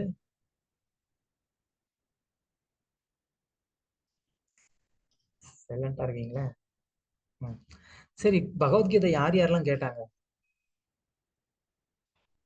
சஞ்சயா, திருதராஷ்டிரா, அவ்வளவுதானா? வேற யாரும் கேட்டீங்களா? அர்ஜுனன், அப்புறம் பப்ருவாகனா. வேறயா? இன்னும் யாரும் கேட்டாங்களா பிரபு? பிரபு பக்தர்கள் எல்லாரும் கேட்டிருக்காங்க பிரபு. அங்க இருக்க பக்தர்கள் எல்லா தேவர்களும் கேட்டிருக்காங்க. ஏன்னா இந்த விஸ்வரூபத்தை எடுக்கும் பொழுது எல்லா தேவர்களும் தான் அங்க பார்த்திருக்காங்க. சோ அப்ப இந்த பகவத்கீதை வந்து கிருஷ்ணர் வந்து ஒன்லி அர்ஜுனனுக்கு மட்டும் தான் டெலிபதியில பேசினாரா? அந்த போர்க்களத்துக்கு முன்ன 2 சபையினர்களும் 2 தரத்தினர்களும் இருக்கிறப்பதான் பகவான் வந்து அர்ஜுனனுக்கு இந்த உபதேசம் பண்றாரு. அப்ப 2 பேருக்கு நடுவுல நின்னு பேசினாருன்னா மத்தவங்க எல்லாம் கண்ணை கட்டிக்கிட்டாங்களா? ஏதோ அவங்க வந்து பிரைவசியா பேசுறாங்கப்பா, நமக்கு எதுக்கு அப்படின்னு சொல்லி. உபதேசம் அப்ப மத்தவங்க எல்லாம் பார்க்கத்தானே செஞ்சாங்க. அவங்களே ஏன் பிரபு கேள்வியை கேட்கல? அவங்க மேபி கேள்வி கேட்டிருப்பாங்க, என்னையா இன்னும் பேசிட்டு இருக்கீங்க, சண்டை எப்ப ஆரம்பிப்பீங்கன்னு கேட்டிருக்கலாம். அவங்க எல்லாம் மாயையில இருந்தாங்க. அவங்கதான் கிருஷ்ணரே வந்து வேணான்னு சொல்லிட்டு இருக்கிறாங்க, அப்புறம் ஏன் கேள்வி கேட்க போறாங்க? அவங்க கேட்டாங்கன்னா எப்ப யுத்தத்தை ஸ்டார்ட் பண்ணுவோம் தான் கேட்பாங்க, வேற என்ன கேட்க போறாங்க? சோ அது வந்து அந்நேரம் எல்லாருமே பகவத்கீதை கேட்டாங்க. அர்ஜுனன் கேட்டாரு, பீஷ்மர் கேட்டாரு, துரியோதன யுதிஷ்டிரர் கேட்டாரு, அவங்க எல்லாம் கேட்டாங்க, மத்தவங்களும் கேட்டாங்க. ஆனா இவங்க வந்து அந்த லெசனை வந்து இவங்க எடுத்துக்கிட்டாங்க. மத்தவங்க அது என்னையா இன்னும் அறுத்து ஊதிட்டு இருக்கேன், எப்ப முடிப்பான் அப்படின்னு சொல்லி. இப்ப நான் கிளாஸ் எடுக்கும்போது எப்படி நீங்க நினைப்பீங்க, அது மாதிரி அந்த மாதிரி வந்து அவங்களாம் நினைச்சிட்டு இருந்திருப்பாங்க. ஓகே, சோ அதனால யுதிஷ்டிரர் வந்து அவரும் பகவத்கீதை கேட்டார். சோ முன்னாடி அந்த மாதிரி பகவான் கிட்ட இருந்து கேட்டதுனால அத அச்சுத யுக்தம் அப்படின்னு சொன்னா அவ்வாறே அத அப்படிங்கிற வார்த்தை சொல்றாங்க. பீஷ்மர் கொடுத்த மாதிரியே ஞான உபதேசம் கிருஷ்ணரும் கொடுத்திருக்கிறார். அதனாலதான் அத அச்சுத உக்தம். அத அச்சுத உக்தம்னா முன்னாடி எப்படி பீஷ்மர் பேசினாரோ அது மாதிரியே இவரும் பேசினாருன்னு அர்த்தம். அப்ப அந்த மாதிரி அட்வைஸ் அவர் எப்ப கொடுத்தாரு? சோ அது பிரபு அதனாலதான் பீஷ்ம தேவர் யார் பேசியும் சமாதானம் ஆகாததுனாலதான் பீஷ்மர் தேவர்கிட்ட கூட்டிட்டு போனாரு கிருஷ்ணர்னா, அப்ப கிருஷ்ணர் பேசியும் இவர் சமாதானம் அடையவில்லை அப்படின்னு அப்பனா அப்ப பேசியிருக்காருல்ல கிருஷ்ணர் பீஷ்மர் கிட்ட கூட்டிட்டு போறதுக்கு முன்னாடி. அதுதான் பீஷ்மர் கிட்ட பேசினாரு, அவர் வந்து சமாதானம் ஆகல. சோ சில நேரங்கள்ல அது வந்து பகவானுடைய ஒரு விருப்பம் தான். ஏன்னா பீஷ்மருடைய புகழ் இல்லைன்னா எப்படி வெளியில வரும்? எப்படி வந்து அர்ஜுனனை வந்து அந்த நேரத்துல வந்து ஒரு மயக்கத்துல பகவான் வச்சாரோ அதே மாதிரிதான் யுதிஷ்டிரரையும் அந்த மாதிரி ஒரு மயக்கத்துல வச்சு என்ன பண்றாரு, பீஷ்மர் மூலமா நம்ம எல்லாருக்குமே வந்து அந்த தர்மங்களை எல்லாம் வந்து சொல்லி கொடுக்குறாரு. யுதிஷ்டிரர் சரி கிருஷ்ணா நீ சொல்லிட்டேல, ஓகே நான் போய் ஆசனத்துல உட்காந்துக்கிறேன் அப்படின்னு சொல்லி போய் டக்குன்னு உட்கார்ந்து இருந்தாருன்னா இன்னைக்கு வந்து நமக்கு பீஷ்மர் சொல்லி கொடுத்த அந்த தர்மம்லாம் நமக்கு கிடைச்சிருக்குமா? கிடைச்சிருக்காது. சோ அதனாலதான் ஓகே. சோ அந்த மாதிரி என்ன பண்ணாரு, பீஷ்மர் கிட்ட இருந்தோம் கிருஷ்ணர் கிட்ட இருந்தோம் கேட்டார். என்ன கேட்டாரு? விஞ்ஞானம்னா என்ன? பக்குவமான அறிவு. சும்மா வந்து அவங்க ஏதோ வந்து ஃபேமிலி சென்டிமெண்ட் எல்லாம் பேசல. ஏய் உங்க அப்பா அவங்கதான் வந்து கொன்னாங்க தெரியுமா அப்படின்லாம் வந்து அந்த சினிமால பேசுற மாதிரி சென்டிமெண்ட் பேசி என்ன பண்ணல, அவங்கள வந்து யுத்தத்துல வந்து ஈடுபடுத்தல, அவங்கள அதுக்கப்புறமா ராஜ்யத்துக்கு கொண்டு வரல. சோ பக்குவமான அறிவு. பக்குவமான அறிவுனா என்ன? பக்குவமான அறிவுன்னு சொன்னா கிருஷ்ணர் பகவத்கீதையில சொன்னா அந்த ஞானம். அதனாலதான் இங்க பக்குவமான அறிவு அப்படின்னு சொல்லி இங்க வந்து சரியா விஞ்ஞானங்கிற அந்த வார்த்தையை வந்து கொடுத்திருக்கிறாங்க. அப்கோர்ஸ் பீஷ்மர் சொன்னதும் அதுவும் பக்குவமான அறிவு தான். அது வந்து ஒரு வர்ணாசிரம கொள்கைக்கு உட்பட்டு வாழக்கூடிய ஒரு வாழ்க்கைக்கு கண்டிப்பா தேவையான ஒரு அறிவுரை அது. ஓகே. அப்படி அந்த அறிவு கேட்டதுனால அவர் வந்து என்ன ஆனாரு? விதூத விதூத அப்படின்னு சொன்னா கம்ப்ளீட்டா வந்து பியூர் ஆயிட்டார். அவர்கிட்ட இருந்த எல்லா விதமான சந்தேகங்களும் வந்து போய் அவர் என்ன ஆயிட்டாரு? கம்ப்ளீட் பியூர் ஆயிட்டார். சோ அப்போ ஒருத்தரை வந்து ஆட்சிக்கு வர்றதுக்கு முன்னாடி இந்த மாதிரி ஞானத்தை அவர் அடையும் போது அவருக்குள்ள இருக்கக்கூடிய எல்லா விதமான பௌதீக களங்கங்களும் என்ன ஆக்கப்படுது? தூய்மையாக்கப்படுது. ஏன் இந்த பௌதிக களங்கள் எல்லாமே தூய்மையாக்கப்படணும் அப்படின்னு சொன்னா, ஏன்னா ஆட்சியில இருக்கக்கூடியவர் வந்து நியாயமா இருக்கணும், தர்மத்தைப்படி நடக்கணும். சப்போஸ் இப்போ தன்னுடைய தம்பி வந்து தப்பு பண்ணிட்டான், அப்போ இவருக்கு இந்த சரியான இந்த ஞானம் கொடுக்கப்படலை அப்படின்னு சொன்னா, சரி நம்ம தம்பி தானே, யாருப்பா அது சம்மந்தப்பட்டவங்க, இங்க வாங்க உங்களுக்கு கொஞ்சம் வந்துட்டு 1000 பசுமாடு கொடுக்குறேன், இல்லைன்னா இந்த கிராமத்துக்கு இனிமே நீ தலைவரா இருந்துக்கோ போ, இந்த பிரச்சனை இதோட முடிச்சிரு அப்படின்னு சொல்லி யுதிஷ்டிரர் என்ன பண்ணுவாரு? அந்த பாதிக்கப்பட்டவங்களுக்கு இந்த மாதிரி ஏதாவது ஒரு லஞ்சம் கொடுத்து சமாளிக்க பார்ப்பார். தன்னுடைய தம்பியை கூப்பிட்டு தண்டிப்பாரா? தப்பு செய்தவன் தன்னுடைய தம்பியா இருந்தாலும் தண்டிக்கணும். அதுதான் வந்து அந்த பதவியில இருக்கிறவங்களுக்கு அழகு. அப்போ யுதிஷ்டிரர் அந்த செயலை செய்யணும் அப்படின்னு சொன்னா அவருக்கு அந்த ஞானம் வந்து கிடைக்கணும். அந்த ஞானம் கிடைத்தாதான் அவர் வந்து என்ன பண்ண முடியும்? அது மாதிரி நடக்க முடியும்.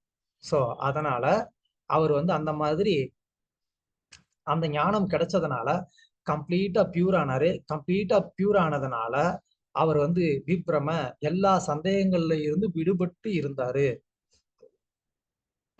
அதனால அவர் என்ன பண்ணலாம்? சசாகாம்னா பூமியை ஆட்சி செய்தாரு. அப்படின்னா அந்த பூமியை ஆட்சி செய்யக்கூடிய அளவுக்கு சரியான ஒரு ஞானத்தை வந்து அடைந்ததுனால அவர் அந்த பூமியை ஆட்சி பண்ணார். ஓகே, பூமியை ஆட்சி பண்ணாருன்னா எப்படி ஆட்சி பண்ணாரு, யாரு மாதிரி ஆட்சி பண்ணாருன்னு நமக்கு வந்து ஒரு சந்தேகம் வரலாம். அதுதான் வந்து இங்க என்ன சொல்றாங்க, இந்திர இந்திர அப்படின்னு சொன்னா சொர்க்கத்தின் அரசன் இல்லையா? எப்படி வந்து இந்திரன் வந்து சொர்க்கத்தை ஆட்சி பண்ணுவானோ அது மாதிரி இந்த பூ உலகத்தை வந்து ஆட்சி பண்ணியிருக்கிறாரு. அப்படின்னா இந்திரனை தான் எப்பயுமே வந்து யாராவது ஒருத்தன் வந்து என்ன பண்ணுவான், அட்டாக் பண்ணுவான், அவரை வந்து அங்கிருந்து அனுப்பிச்சு விட்டுட்டு அவன் போய் இந்திரனை உட்காந்துப்பான். அப்படின்னா அந்த மாதிரி இவரை வந்து அதுக்கு அடுத்து யாராவது வந்து யுத்தம் பண்ணி அவரை வந்து அனுப்பிச்சிருப்பாங்களா? இல்ல அனுப்பிக்கிற மாதிரி வந்து யாரும் வந்து ஒரு பலசாலி இருக்காங்களா? கிடையாது. அஜித ஆசிரிய. அஜித ஆசிரிய அப்படின்னு சொன்னா யாருமே வெல்ல முடியாதவரான பகவான் கிட்ட அவங்க வந்து ஆசிரியம் எடுத்திருக்கிறதுனால அவர் வந்து இந்திரனை விட வந்து என்ன பண்ணிருக்கிறாரு, ஒரு பெஸ்டான ஒரு ஆட்சியை கொடுத்திருக்கிறாரு. ஏன்னா அவரை ஜெயிக்கிறதுக்கு யாருனாலையும் முடியாது, ஏன்னா பகவான் கூட இருக்கிறாரு. சோ அது மட்டும் இல்லாம அனுஜ அவருடைய தம்பிகளும் கூட இருந்ததுனால அவர் வந்து என்ன பண்ணாரு, இந்த கடல் சூழ் உலகம் முழுவதையும் தன்னுடைய கட்டுப்பாட்டுல வச்சிருந்தார். சோ அதுதான் வந்து இங்க நம்ம தெரிஞ்சிருக்க வேண்டிய ஒரு விஷயம். சோ இந்த தெளிவான ஞானம் அப்படிங்கிறதன் மூலமா ஒருத்தர் வந்து என்ன பண்ணணும், பதவிக்கு வந்ததுக்கு முன்னாடி ஒரு மாதிரி, பதவிக்கு வந்ததுக்கு அப்புறமா ஒரு மாதிரி, அந்த மாதிரி இல்லாம ஒருத்தர் வந்து என்ன இருக்கணும், எப்போதுமே ஒரே நிலையில வந்து இருக்கணும். அதுதான் வந்து அந்த பக்குவமான அறிவு அப்படிங்கிறது.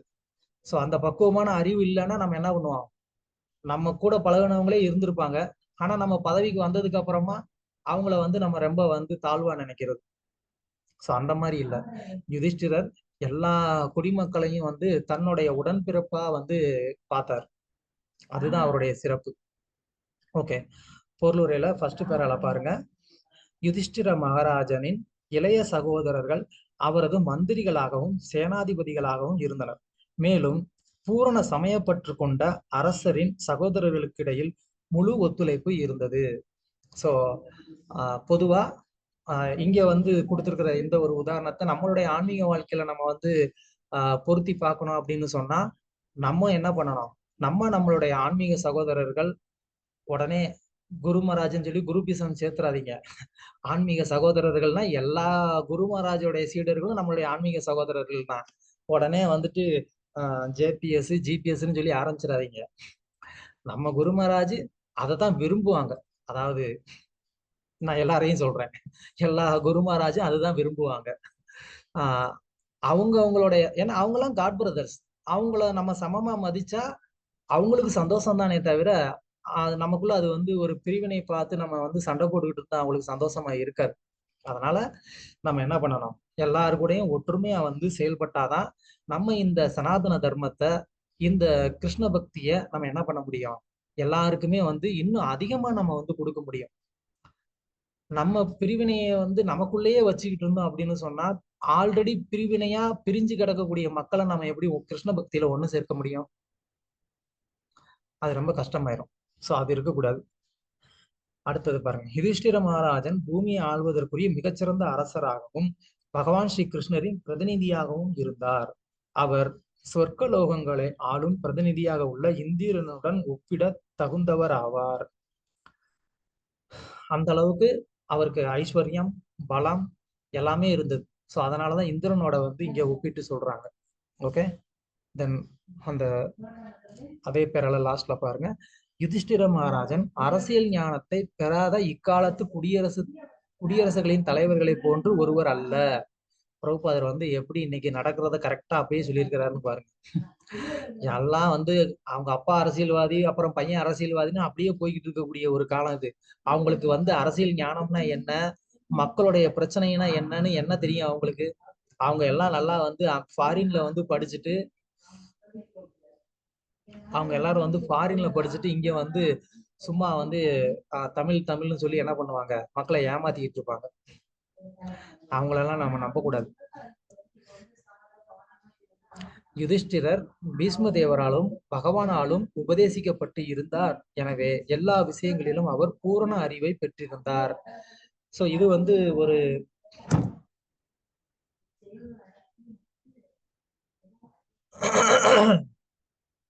இது நம்ம வந்து முக்கியமா கவனிக்க வேண்டிய ஒரு விஷயம் என்னன்னா, பொதுவா இந்த மாதிரி என்னப்பா எவ பார்த்தாலும் கிருஷ்ணா ராமன் சொல்லிட்டே இருக்கிறீங்க, உங்களுக்கு எப்படி வந்து மற்ற விஷயத்த பத்தின ஒரு ஞானம் வரும் அப்படின்னு சொல்லி பொதுவா ஒரு சந்தேகம் வந்து எல்லாருக்குமே வந்து இருக்கும். கிருஷ்ணா ராமான்னு சொன்னா எல்லா அறிவும் வந்துருமா அப்படின்னு சொல்லி. கண்டிப்பா வரும், ஏன் வராது? கும்பகோணத்துல ஒரு 400 வருடங்களுக்கு முன்னாடி ஒரு ஆச்சாரியர் இருந்தாரு, மத்து சம்பிரதாயத்தை சேர்ந்த ஒரு ஆச்சாரியர், அஜய விஜயேந்திரர்னு அவர் பேரு. சோ அவர் வந்து சிறு வயதிலேயே சன்னியாசத்தை ஏற்றாரு. மிகச்சிறந்த ஒரு சன்னியாசி. அவர் வந்து பயங்கரமான ஒரு சந்நியாசம் அப்படின்னு சொன்னா அதுல அந்த ஹிஸ்டரி படிச்சீங்கன்னா தான் அது உங்களுக்கு வந்து புரியும் எந்த அளவுக்கு வந்து அவர் வந்து ஒரு வைராகி அப்படிங்கிறது. ஓகே, நான் சில எக்ஸாம்பிள் மட்டும் சொல்றேன். அவர் வந்து 64 கலைகள்லையும் யாரு வந்து பெஸ்டோ அவங்க என் கூட போட்டிக்கு வரலான்னு வந்து சவால் விட்டார் ஓப்பனா. அது கேட்டு மத்தவங்க எல்லாம் டென்ஷன் ஆயிட்டாங்க. என்ன சாமி, உங்களை வந்து ஏதோ சாதுவா இருக்கிறீங்கன்னு சொல்லி ஒரு ரெஸ்பெக்ட் கொடுத்தா எங்க கூட சவால் விடுறீங்களே, எங்க கூட சவால் விட்டா நாங்க எப்படி வந்து சும்மா இருக்கிறது அப்படின்னு சொல்லி எல்லாம் கிளம்பி வந்துட்டாங்க. ஸோ ஒவ்வொரு நாளும் ஒரு இடத்துல இருந்து ஒரு வித்தையில வந்து ஸ்பெஷலிஸ்ட் வந்து அவர் கூட வந்து போட்டிக்கு வந்துகிட்டே இருப்பாங்க. உதாரணத்துக்கு சொல்லணும்னா, தங்கத்துல வந்து இப்போ சிலை செய்யறாங்க, இது ஒரு கலை இல்லையா? அந்த கலை இவருக்கு தெரியவே தெரியாது. ஆனா இவர் வந்து தைரியமா சவால் விட்டுட்டார். அப்போ ஒருத்தர் வந்து சிலை செய்யறார், போட்டிக்கு வர்றார், என் கூட போட்டிக்கு வாங்க அப்படின்னு சொல்லி. அந்த சிற்பி இவரும் வந்து அதே மாதிரி பண்றாரு. கடைசியில பார்த்தா இவர் தான் ஜெயிக்கிறார். இது மாதிரி 64 கலைகள்லயும் அவர் வந்து ஜெயிக்கிறார். அப்படின்னா யோசித்து பாருங்க, இவருக்கு இந்த 64 கலைகளுடைய ஞானம் எங்க இருந்து வந்துச்சு? சோ கண்டிப்பா இதெல்லாம் சாத்தியம். எப்படி இது நடக்கும் அப்படின்னு கேட்டா, பகவான் வந்து சர்வஜர் அப்படின்னு அவருக்கு ஒரு பேர் இருக்கு. சர்வஜர்னா என்ன? சர்வஜர் அப்படின்னு சொன்னா எல்லாம் தெரிந்தவர்னு அர்த்தம், அனைத்தும் அறிந்தவர். அவர் வந்து அவர்கிட்ட எல்லா விதமான ஞானமும் இருக்கு இல்லையா? அப்ப அவரோட வந்து தொடர்பு கொண்டா அப்போ அந்த ஞானம் நமக்கும் கிடைக்குமா கிடைக்காதா? ஒரு இரும்பு துண்டு இருக்கு, பிரபுபாதர் கொடுக்குற ஒரு உதாரணம். இரும்பு துண்டை நெருப்புல போட்டா இரும்பு என்ன ஆகுது? அதுவும் நெருப்பாகுது. அப்ப அது மாதிரி ஒரு சர்வஜரோட எப்போதுமே வந்து ஒரு தொடர்புகளை வச்சிருந்தா அப்ப அந்த நபரும் வந்து அதே மாதிரியான ஒரு தன்மையில அவர் மாறுவாரா இல்லையா? Very easy. ஒண்ணும் இல்ல, ஒரு மொபைல் இருக்கலாம். இந்த மொபைல்ல வந்துட்டு நம்ம என்ன பார்க்க முடியும், இதுல என்ன ஸ்டோர் பண்ணிக்க முடியும்? இந்த மொபைலுக்குன்னு அவ்வளவு கெப்பாசிட்டி இருக்கா? கிடையாது.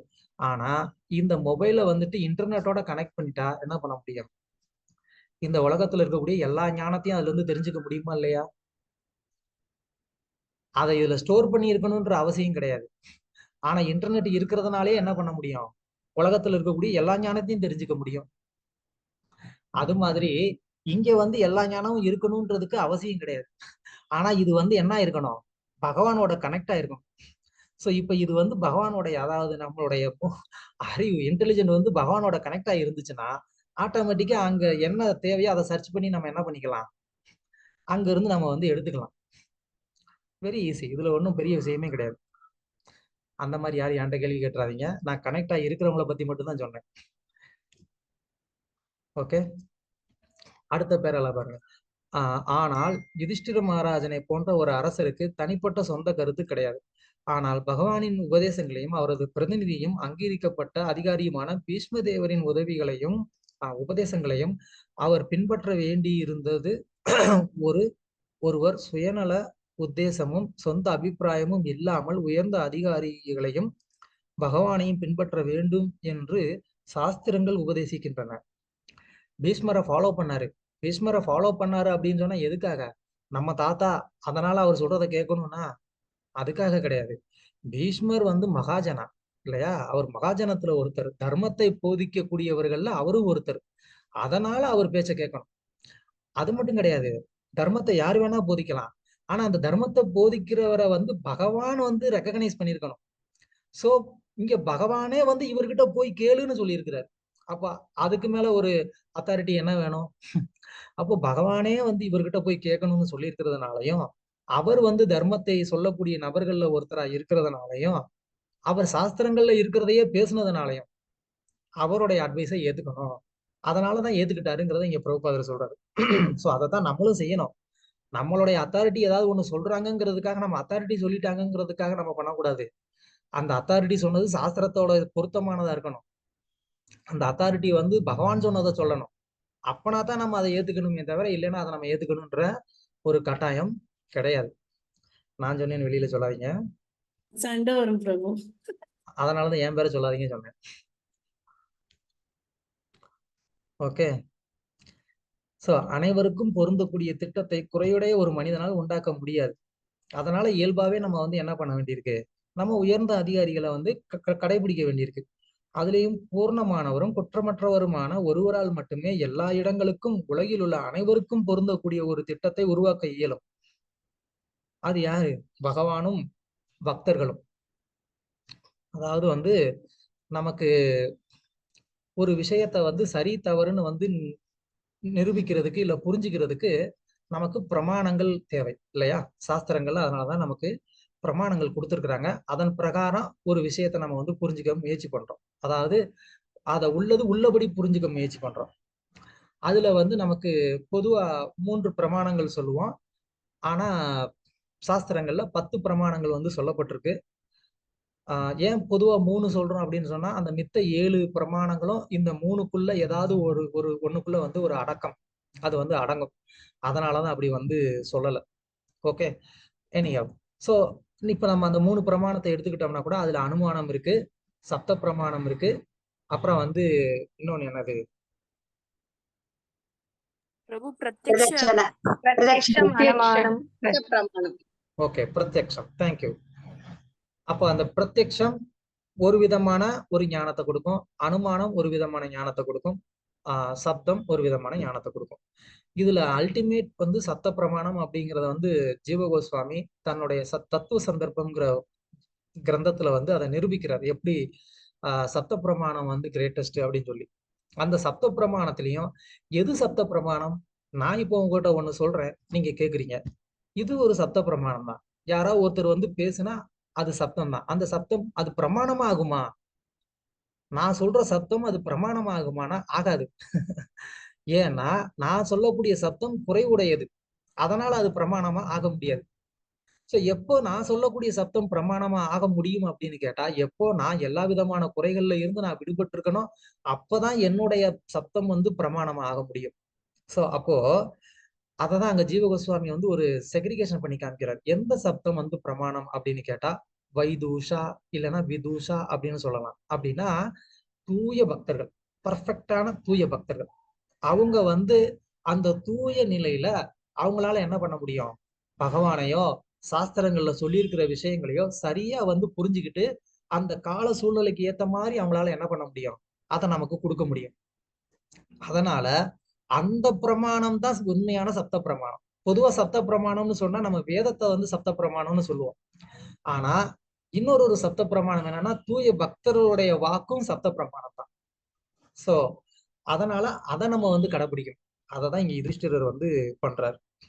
அப்படி பண்ணலைன்னா என்ன ஆகும்? இங்க பிரபுபாதர் சூப்பரா சொல்றாரு, அரசாங்கமும் முட்டாள்களின் சொர்க்கமாகத்தான் இருக்கும். ஏன்னா முட்டாள்கள்கிட்ட இருந்து அட்வைஸ் கேட்டுட்டு ஆட்சி பண்ணா எப்படி இருக்கும்?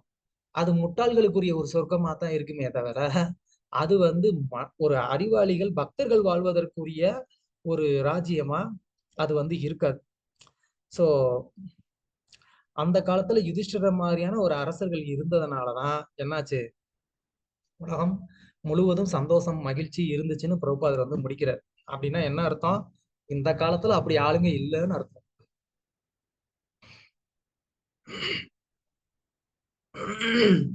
சோ இங்க பிரபுபாதருடைய இந்த பொருளுரை மூலமா நம்ம தெரிஞ்சுக்க வேண்டிய இன்னொரு கருத்து என்ன அப்படின்னு சொன்னா, சோ யுதிஷ்டிரர் அங்க ராஜ்யத்தை பரிபாலனம் பண்ண போறாரு. அதனால அவர் சாஸ்திரத்தை படிச்சாரு. அது மாதிரி நம்மளுடைய இந்த கிருஷ்ண பக்தியிலையும் நம்ம பார்த்தோம் அப்படின்னு சொன்னா, கிருஷ்ண பக்தியை முன்னின்று பிரச்சாரம் செய்யக்கூடிய வழிநடத்தக்கூடிய பக்தர்கள் அவங்களும் என்ன பண்ணிருக்கணும்? அவங்களும் அதுக்கு முன்னாடி மூத்த பக்தர்கள்ட்ட இருந்து குரு கிட்ட இருந்து என்ன பண்ணிருக்கணும்? முறைப்படி சாஸ்திரங்களை கேட்டு பயின்று இருக்கணும். அவங்களுக்கும் சாஸ்திர கல்வி அவசியம். அவங்க சாஸ்திர கல்வி ஒழுங்கா படிக்கல அப்படின்னு சொன்னா அப்ப அவங்க என்ன பண்ணுவாங்க? அவங்க இஷ்டப்படி நம்மளை வழி நடத்துவாங்க. அப்ப நம்ம என்ன ஆயிடுவோம்?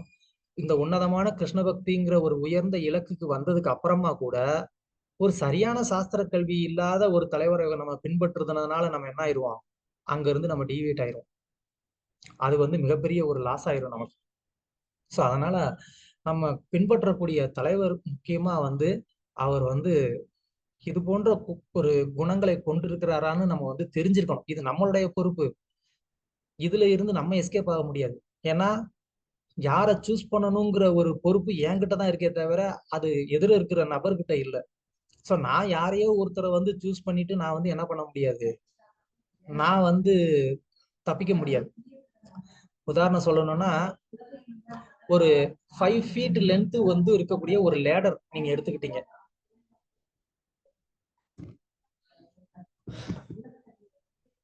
ஒரு 5 feet இருக்கக்கூடிய ஹைட் இருக்கக்கூடிய ஒரு லேடர் ஏணிப்படி எடுத்துக்கிட்டீங்க. அதை எடுத்துட்டு நான் வந்து 50 அடி ஏறுவேன்னு நினைச்சீங்கன்னா அது சரியா தப்பா? தப்புதான் இல்லையா? ஏன்னா அதோட உயரமே 5 அடி தான். அந்த உயரம் எனக்கு தெரியாம நான் எடுத்து வச்சுட்டு நான் அந்த உச்சத்தை நான் அடைஞ்சிடுவேன்னு சொன்னா அது என்னுடைய தப்பு. அது மாதிரிதான் நம்ம கடைபிடிக்கக்கூடிய தலைவர்கள் வந்து அவங்க சரியான ஒரு மனோநிலையில அந்த பக்குவத்துல இருக்கிறாங்களாங்கிறத நம்ம தெரிஞ்சுக்க வேண்டிய பொறுப்பு நம்ம கிட்ட இருக்கு. அப்படி இல்லைன்னா நம்ம அந்த ஒரு ஏணிப்படியோடைய உயரத்துக்கு தான் நம்ம போக முடியுமே தவிர அதை தாண்டி நம்மளால போக முடியாது. அதுக்கப்புறம் நீங்க ஏணிப்படியை சேஞ்ச் பண்ணாதான் உண்டு. பதம் 4.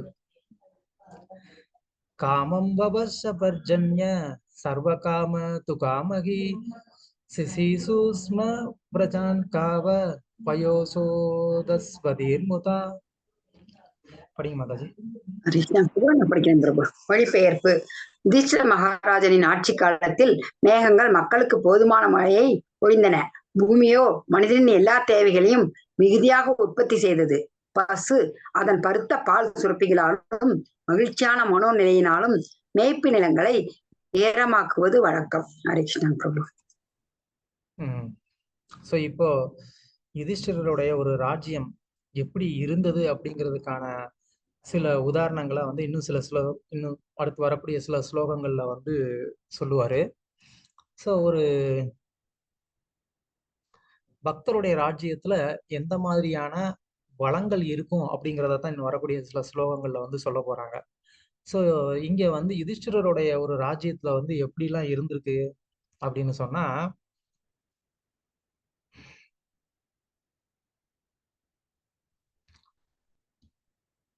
யுதிஷ்டிரருடைய ராஜ்யத்துல இந்த மாதிரி மேகங்கள் எல்லாம் மக்களுக்கு போதுமான மழையை வந்து கொடுத்துருக்கு. எல்லாருமே இயற்கை வந்து என்ன பண்ணிருக்கு, முழு சப்போர்ட் வந்து பண்ணிருக்கு. இயற்கை சப்போர்ட் பண்ணிருக்கு, விலங்குகள் சப்போர்ட் பண்ணிருக்கு, எல்லாருமே வந்து சப்போர்ட் பண்ணிருக்கிறாங்க. அப்படின்னு சொன்னா என்ன அர்த்தம்? ஒருத்தர் வந்து அரச சொல்லுங்க. அருள் பகவானோட கடாட்சியம் பிரபு. அது கரெக்டுங்களா? இதெல்லாம் சரியா இருக்குன்னா பகவானோட கடாட்சியம் இருந்தாதான். ஒருத்தர் வந்து கிருஷ்ணருடைய பக்தராய் இருந்து கிருஷ்ணருடைய அறிவுரையை வந்து கடைபிடித்தா என்ன பெனிஃபிட் கிடைக்குங்கிறது தான் இந்த ஸ்லோகத்தோடைய ஒரு சாட்சி. இந்த ஸ்லோகம் வந்து அதுதான் நமக்கு எடுத்து காட்டுது. ஒருத்தர் பக்தராக இருந்து கிருஷ்ணருடைய இன்ஸ்ட்ரக்ஷனை கடைபிடிச்சா இயற்கை அவருக்கு சப்போர்ட் பண்ணுது, தேவர்கள் அவங்களுக்கு சப்போர்ட் பண்றாங்க, ஆடு மாடு கூட சப்போர்ட் பண்ணுது. அதுக்கு கூட தெரிஞ்சிருக்கு இவர் வந்து கிருஷ்ணரை ஃபாலோ பண்றாரா இல்லையான்னு. ஆனா நமக்கு தான் தெரிய மாட்டேங்குது. சோசியல் லீடர்ஸ் வந்துட்டு இவங்க வந்து எதை கடைபிடிக்கிறாங்க இல்லைங்கிறது நமக்கு தெரிய மாட்டேங்குது.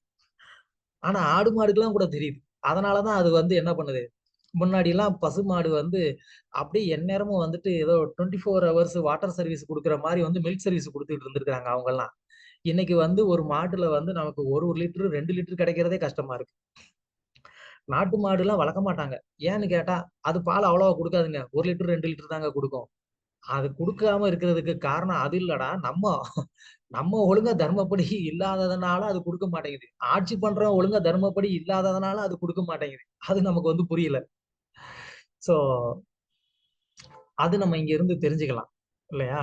ஒருத்தர் வந்து இந்த மாதிரி ஒரு டிவோட்டியா இருந்தாருன்னா அவங்களுக்கு வந்து எல்லாமே வந்து கிடைக்குது.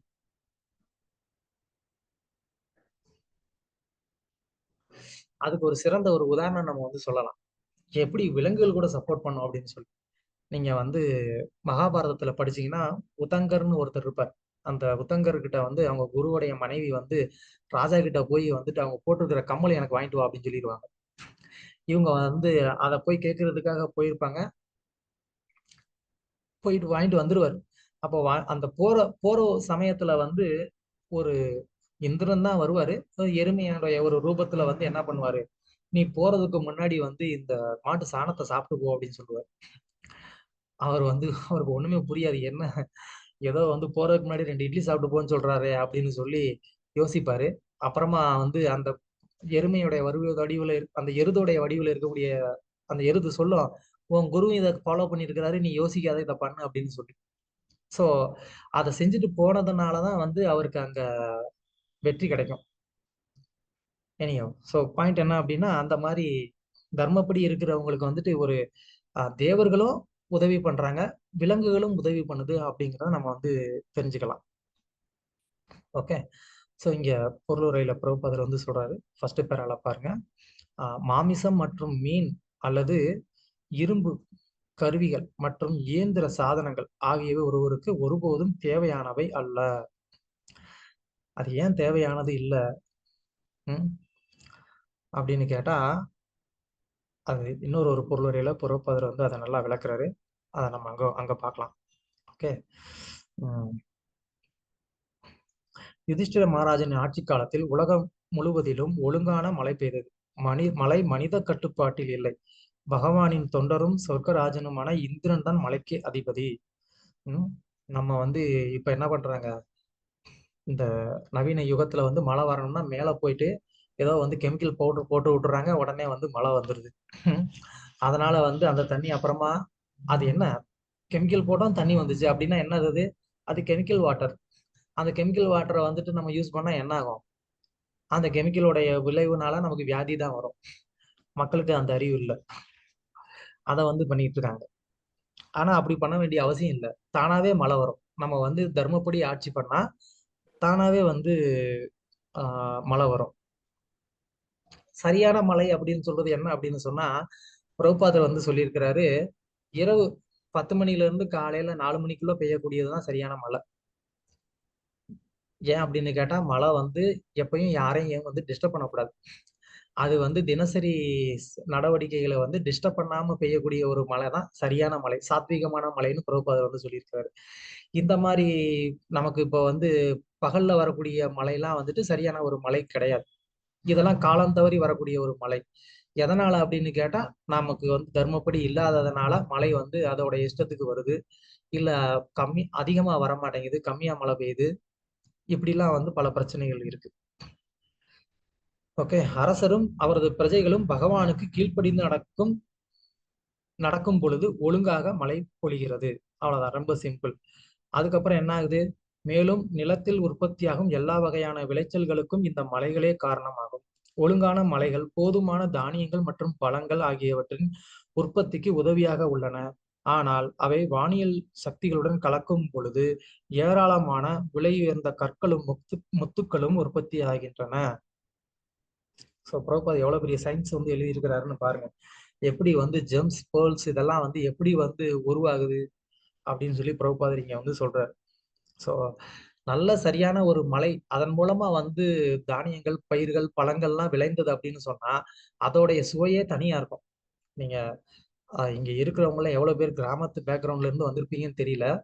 சின்ன வயசுல யாரெல்லாம் வந்து கிராமத்துல இருந்து சுவைத்த அந்த ஒரு பழத்தினுடைய ஒரு சுவை இப்ப எங்களுக்கு வந்து கிடைக்கல அப்படின்னு நினைக்கிறீங்க? யாருக்கு அந்த எக்ஸ்பீரியன்ஸ் இருக்கு? விஜயா மாதாஜி. எஸ் பிரபு. சின்ன வயசுல இருந்த எதுவுமே இப்ப கிடைக்கல பிரபு. அந்த சுவை இப்ப கிடையாது இல்லையா? எஸ் பிரபு. இல்ல கிருஷ்ணா எங்க ஃபேமிலியே விவசாய ஃபேமிலி தான் பிரபு. ஆனா இப்போ அந்த அவ்வளவு காடுகள் வாங்கி சொத்தை குவிக்கிறேன்னு சொல்லி குவிச்சாங்க. ஆனா அதை பாதுகாக்கிறதுக்கு ஒருத்தரும் ஏழை எடுத்து யாருமே வீட்லயே செய்யல பிரபு. அப்படியே தரிசா இருக்குது பிரபு பூமியே. Okay okay. Krishna Mataji. Hare Krishna Prabhu. Yes Prabhu. அப்பெல்லாம் பாத்தீங்கன்னா வாழைப்பழம் ரஸ்தாலின்னு ஒரு இருக்கும் பிரபு. அது ரொம்ப பெருசு பெருசா இருக்கும், செம்ம டேஸ்டியா இருக்கும். ஒரு வாழைப்பழம் சாப்பிட்டீங்கன்னாவே நீங்க அன்னைக்கு காலையில சாப்பிடவே தேவையில்லை. சின்ன வயசுல அப்படிதான் சாப்பிட்டு ஸ்கூல் போகும். இப்ப வந்து எந்த பழம் எடுத்தாலும் எனக்கு கொஞ்சம் கூட இஷ்டமே இல்லை பிரபு. அவ்வளவு இதுவா இருக்கு, மோசமா இருக்கு பிரபு. காய்கறிகளும் அப்படி. Hare Krishna. Yes yes. Thank you Mataji. Yeah, thank you very much. எல்லாருக்கும் அந்த மாதிரி தான் இன்னைக்கு நிலைமை இருக்கு. எல்லாமே மருந்து படுக்க வைக்கிறாங்க பிரபு. அதனால எந்த டேஸ்டுமே இருக்கிறது இல்ல. மருந்து தான், மருந்து இல்லாத எதுவுமே படுக்க வைக்கிறதுல, மரத்துல படுக்க சொல்லி யாருமே விடுறது இல்ல. அதனால டேஸ்ட் இல்ல. ஸோ சின்ன வயசுல எனக்கும் வந்து ஞாபகம் இருக்கு. நானும் கொஞ்சம் வில்லேஜ் பேக்ரவுண்ட் தான். ஸோ அதனால நாங்க வந்து இந்த எஸ்பெஷலி ஸ்கூல் இந்த 2 மாச விடுமுறை இருக்கும் இல்லையா, அந்த டைம்லலாம் நமக்கு வேலை இதுதான். ஒவ்வொரு தோட்டமா உள்ள புகுந்து வந்து அந்த தோட்டத்துல மாங்காய் தோட்டம், கொய்யா தோட்டம்னு ஒண்ணு ஒண்ணா உள்ள போய் தோட்டத்துக்காரு விரட்டுறது, நாய் விரட்டுறது, இதுதான் வந்து 2 மாசம் நமக்கு வேலை. ஸோ அப்படி வந்து அந்த பழங்களை சாப்பிட்டு அதுல கிடைத்த அந்த ஒரு சுவை வந்து இன்னைக்கு எங்கேயுமே வந்து கிடைக்கிறதே இல்லை. அந்த ஒரு கொய்யா பழத்துடைய ஒரு சுவை அவ்வளவு இனிமையா இருக்கும். அந்த மாம்பழம் அதை விட எப்பா அந்த மாதிரி ஒரு டேஸ்ட் இருக்கும். இன்னைக்கு வந்து இங்க நான் பெங்களூர்ல இருக்கிறேன். இப்போ இங்க எந்த பழத்தை சாப்பிட்டாலுமே வந்துட்டு அப்படியே மண்ணு மாதிரியே இருக்கு. அட்லீஸ்ட் மண்ணுல கூட ஒரு சுவை இருக்கும், வாசம் இருக்கும். இந்த பழத்துல அதுவும் கிடையாது. நிலைமை ரொம்ப மோசமா இருக்கு. ஓகே.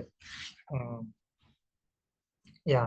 ஸோ மேக்சிமம் பிரபுபாதர் இந்த பர்போர்ட்ல வந்துட்டு அதனால கொஞ்சம் விவசாயத்தை பத்தி பசு பராமரிப்பை பத்தி அதிகமா சொல்லியிருக்கிறாங்க.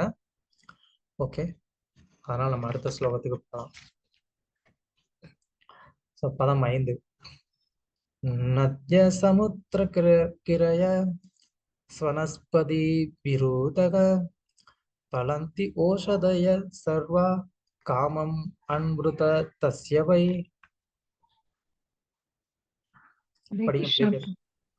ஹரே கிருஷ்ணா பிரபு. மொழிபெயர்ப்பு. நதிகள், சமுத்திரங்கள், குன்றுகள், மலைகள், காடுகள், கொடிகள் மற்றும் சக்தி வாய்ந்த மருந்து ஜாமான்கள் ஆகியவை ஒவ்வொரு பருவ காலத்திலும் தாங்கள் செலுத்தும் வரியாக அவற்றின் உற்பத்தி பொருட்களை அரசருக்கு மிகுதியாக அளிக்கின்றன. ஹரே கிருஷ்ணா. தேங்க்யூ. ஸோ யுதிஷ்டிரருக்கு வந்து அதாவது ஒரு பக்தர் ஆட்சி பண்ணா இயற்கையும் அவங்களுக்கு ஹெல்ப் பண்ணணும்னு சொல்லி முன்னாடி சொன்னாங்க இல்லையா. அப்ப அந்த இயற்கை எப்படி ஹெல்ப் பண்ணுதுங்கிறத இந்த ஸ்லோகத்துல வந்து சொல்றாங்க. ஸோ நதி, சமுத்திரம், குன்றுகள், மலை, காடு எல்லாமே வந்து என்ன பண்ணிருக்கு, தேவையான அளவு வந்து காய்கறிகள், மருந்துகள். இது ரொம்ப ரொம்ப முக்கியம்.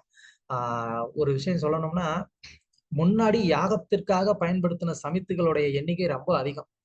அந்த சமித்துகள்லாம் இன்னைக்கு வந்து யாகத்துக்கு பயன்படுத்துற அந்த சமித்துகள் நிறைய இல்லவே இல்லை. ஏதோ கொஞ்சம் வந்து கிடைக்கிறது, பண்ணிக்கிட்டு இருக்கிறோம், அவ்வளவுதான். அப்படின்னா என்ன, அதெல்லாம் வந்து இன்னைக்கு கிடைக்குதா இல்ல யாருக்கும் இந்த சமித்த பத்தின ஞானமே இல்லாம போயிடுச்சானே தெரியல. அந்த அளவுக்கு வந்து குறைஞ்சிக்கிட்டே வருது. நிறைய மூலிகைகள் வந்து இப்போ குறைஞ்சிக்கிட்டே வருது.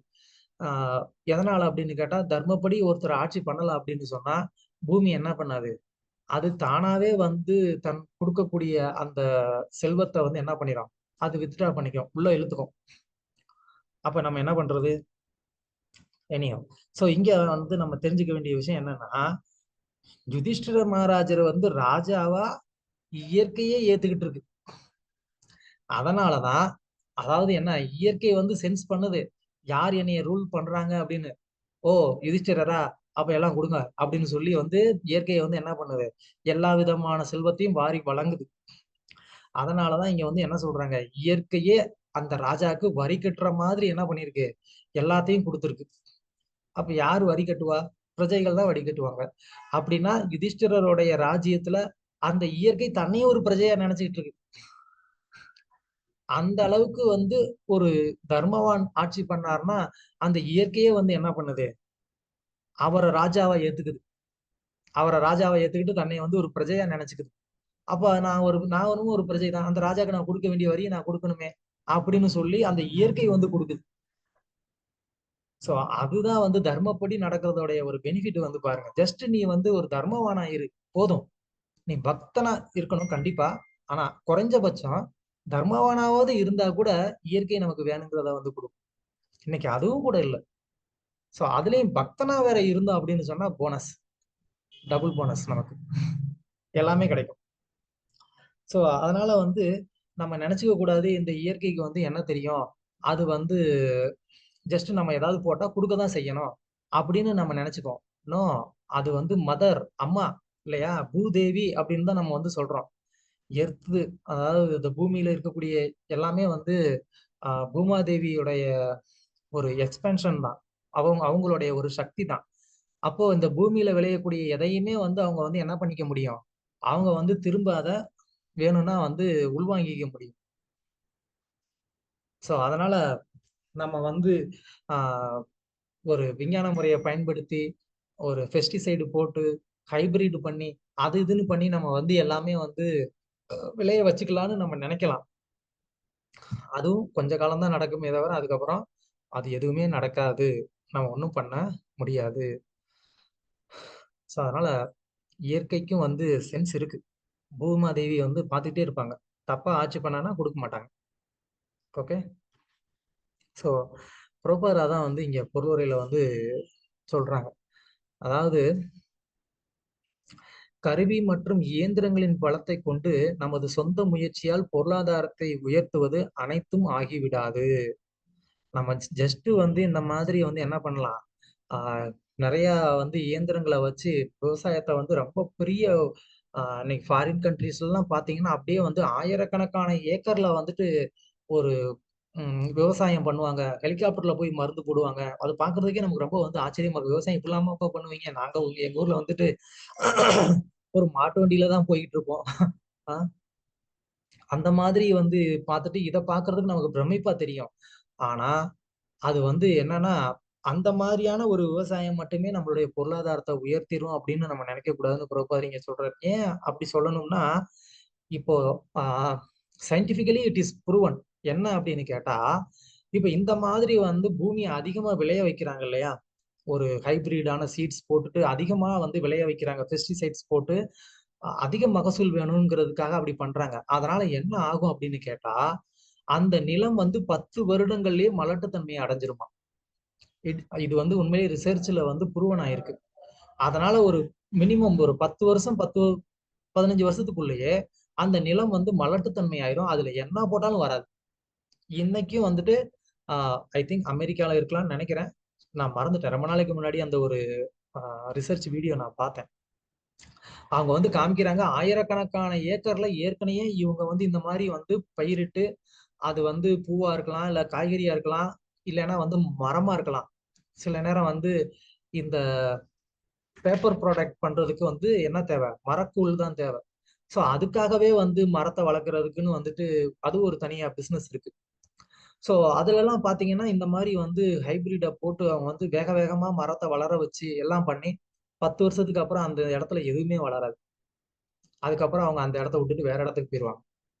இன்னொரு ஒரு 1000 ஏக்கர் அப்படி வந்து அதை ஒரு 10 வருஷத்துக்கு யூஸ் பண்ணிட்டு அதுவும் மலடானதுக்கு அப்புறம் இன்னொரு ஒரு இடம். இதுதான் வந்து நவீன கலாச்சாரம், மாடர்ன். இந்த விஞ்ஞானம் அப்படிங்கிறது என்ன பண்ணுது, இந்த வழியில வந்து பூமியை வந்து மலட்டுத்தன்மைக்கு கொஞ்சம் கொஞ்சமா கொண்டு போயிட்டு இருக்கு. இது மாதிரி உலகம் முழுக்க எல்லா இடத்தையும் இப்படி பண்ணிட்டாங்கன்னா நாளைக்கு எந்த நிலத்துல என்ன விளையும், எதை சாப்பிடுவோம்? அப்ப எவ்வளவு பெரிய ஒரு அபாயகரமான ஒரு நிலைமையில இருக்கிறோம்னு யோசித்து பாருங்க. நடந்துகிட்டு இருக்கு இப்போ. நான் ஏதோ வந்து உங்களுக்கு சும்மா சொல்லல, நீங்க வேணா கூகுள்ல சர்ச் பண்ணி பார்க்கலாம். அதனாலதான் பிரபுபாதர் இங்க வந்து அந்த மாதிரி சொல்றாரு, பரமபுருஷரின் அனுமதி இருக்க வேண்டும், இல்லை எனில் பல்வேறு கருவிகளின் உதவி இருந்த போதிலும் அனைத்தும் தோல்வியாகவே முடியும். அடுத்த ஒரு 10-20 வருஷத்துக்கு அப்புறம் எதுவுமே விளையலைன்னா என்ன பண்ணுவாங்க? பகவான் வந்து மழையை கொடுக்கணும், அவரு விளைய வச்சாதான் சாப்பிட முடியும், இல்லை அப்படின்னா ஒண்ணும் பண்ண முடியாது. சோ வெற்றிக்கு முடிவாக காரணமாக இருப்பவர் தெய்வ பரமபுருஷர் ஆவார். பரமபுருஷரின் பிரதிநிதியாக இருந்து பொதுமக்களின் நலனை கவனித்துக் கொள்ள வேண்டியது அரசரின் கடமை என்பதை யுதிஷ்டிர மகாராஜனை போன்ற அரசர்கள் நன்கு அறிவர்.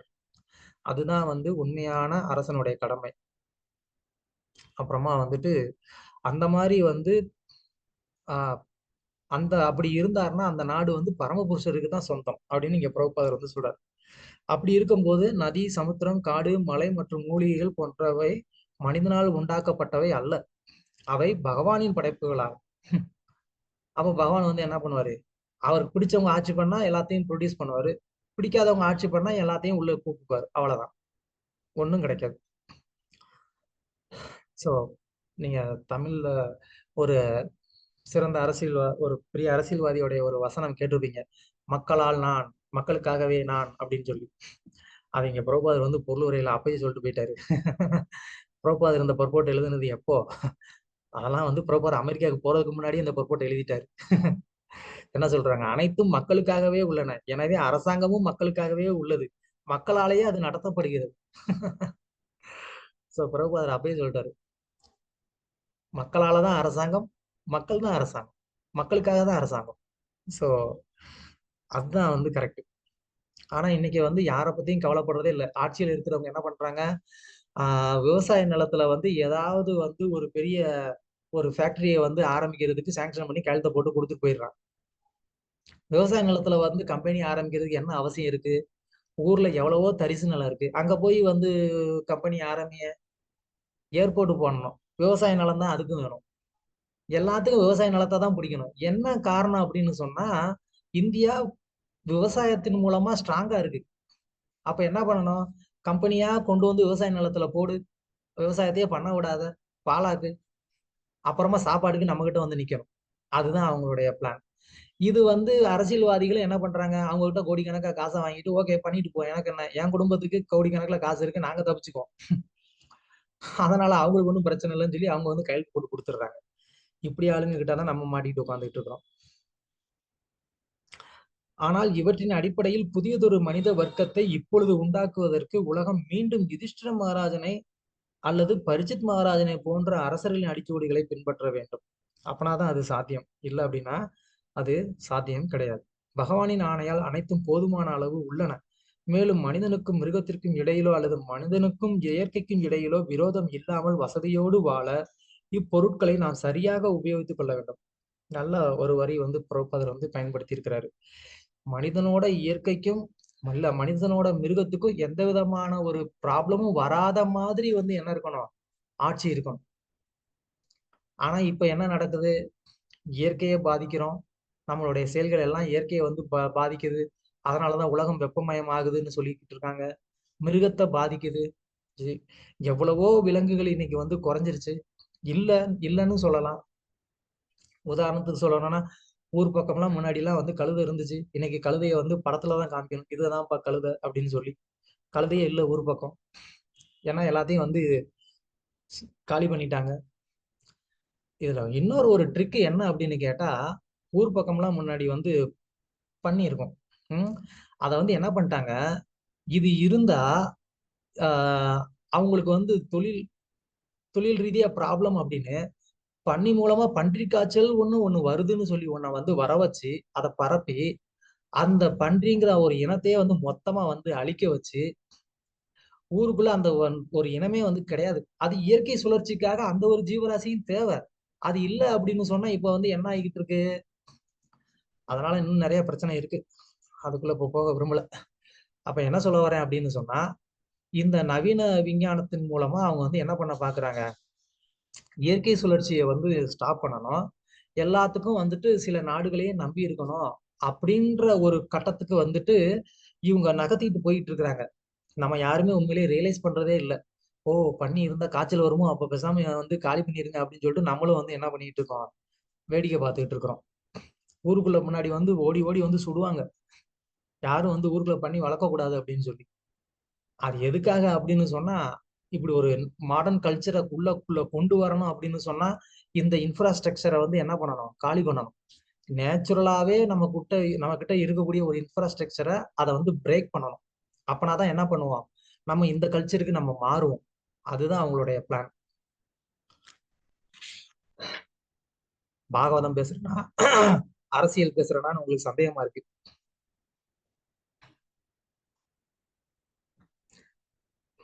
பதம் 6 மணி 7 ஆயிடுச்சா.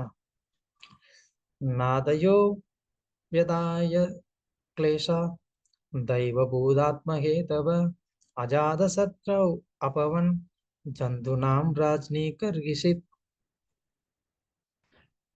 படியும் மொழிபெயர்ப்பு. அரசருக்கு எதிரிகளே இல்லை என்பதால் எந்த சமயத்திலும் ஜீவராசிகள் மனவேதனைகளாலோ வியாதிகளாலோ அதிகமான உஷ்ணத்தினாலோ குளிராலோ பாதிப்பு அடையவில்லை.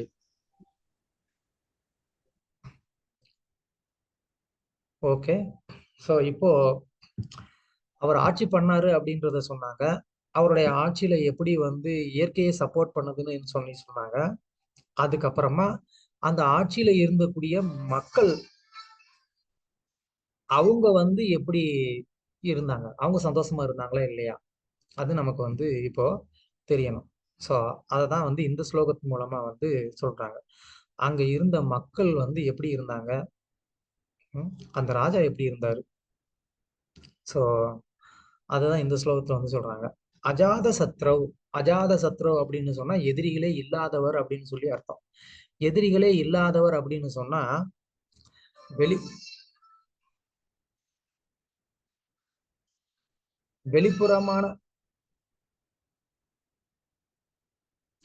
வெளிப்புறமான ஒரு எதிரியும் கிடையாது, உள்புறமான எதிரியும் கிடையாதுன்னு அர்த்தம். எதிரியே இல்லாதவர் அப்படின்னு சொன்னா கிருஷ்ணர் வந்து பகவத்கீதையில சொல்றாரு இல்லையா, நமக்கு எதிரி யாரு? நமக்கு எதிரி மனமே சிறந்த நம்முடைய எதிரியும் புலன்கள் நண்பனும் ஆவான். நண்பனும் சிறந்த எதிரியே மனசுதான் பிரபு. நம்மளுடைய மனசே நமக்கு ஒரு மிகச்சிறந்த ஒரு எதிரி இல்லையா. அதனால வந்து இங்க எதிரியே இல்லாதவர்னா அது என்ன அர்த்தம்? அவருக்கு உள்புறமான எதிரியும் கிடையாது, வெளிப்புறமான எதிரியும் கிடையாது. உள்புறமான எதிரி கிடையாதுன்னா அப்ப அவர்கிட்ட மனசே இல்லையேன்னு கேட்டுறாதீங்க. அவருக்கு மனசாட்சியே இல்லையா? அப்ப மனசாட்சியே இல்லாம தான் தர்மபுரி ஆட்சி பண்ணாரா அப்படின்னு கேட்டுறக்கூடாது. அவருக்கு மனசாட்சி எல்லாம் இருந்துச்சு, ஆனா அந்த மனசாட்சி வந்து தர்மப்படி இருந்துச்சு. அதனால அந்த மனசு அவருக்கு எதிரியா இல்ல. சோ அதனால அவருக்கு வந்து எதிரியே இல்லாத ஒரு அரசரா வந்து அவர் இருந்தார்.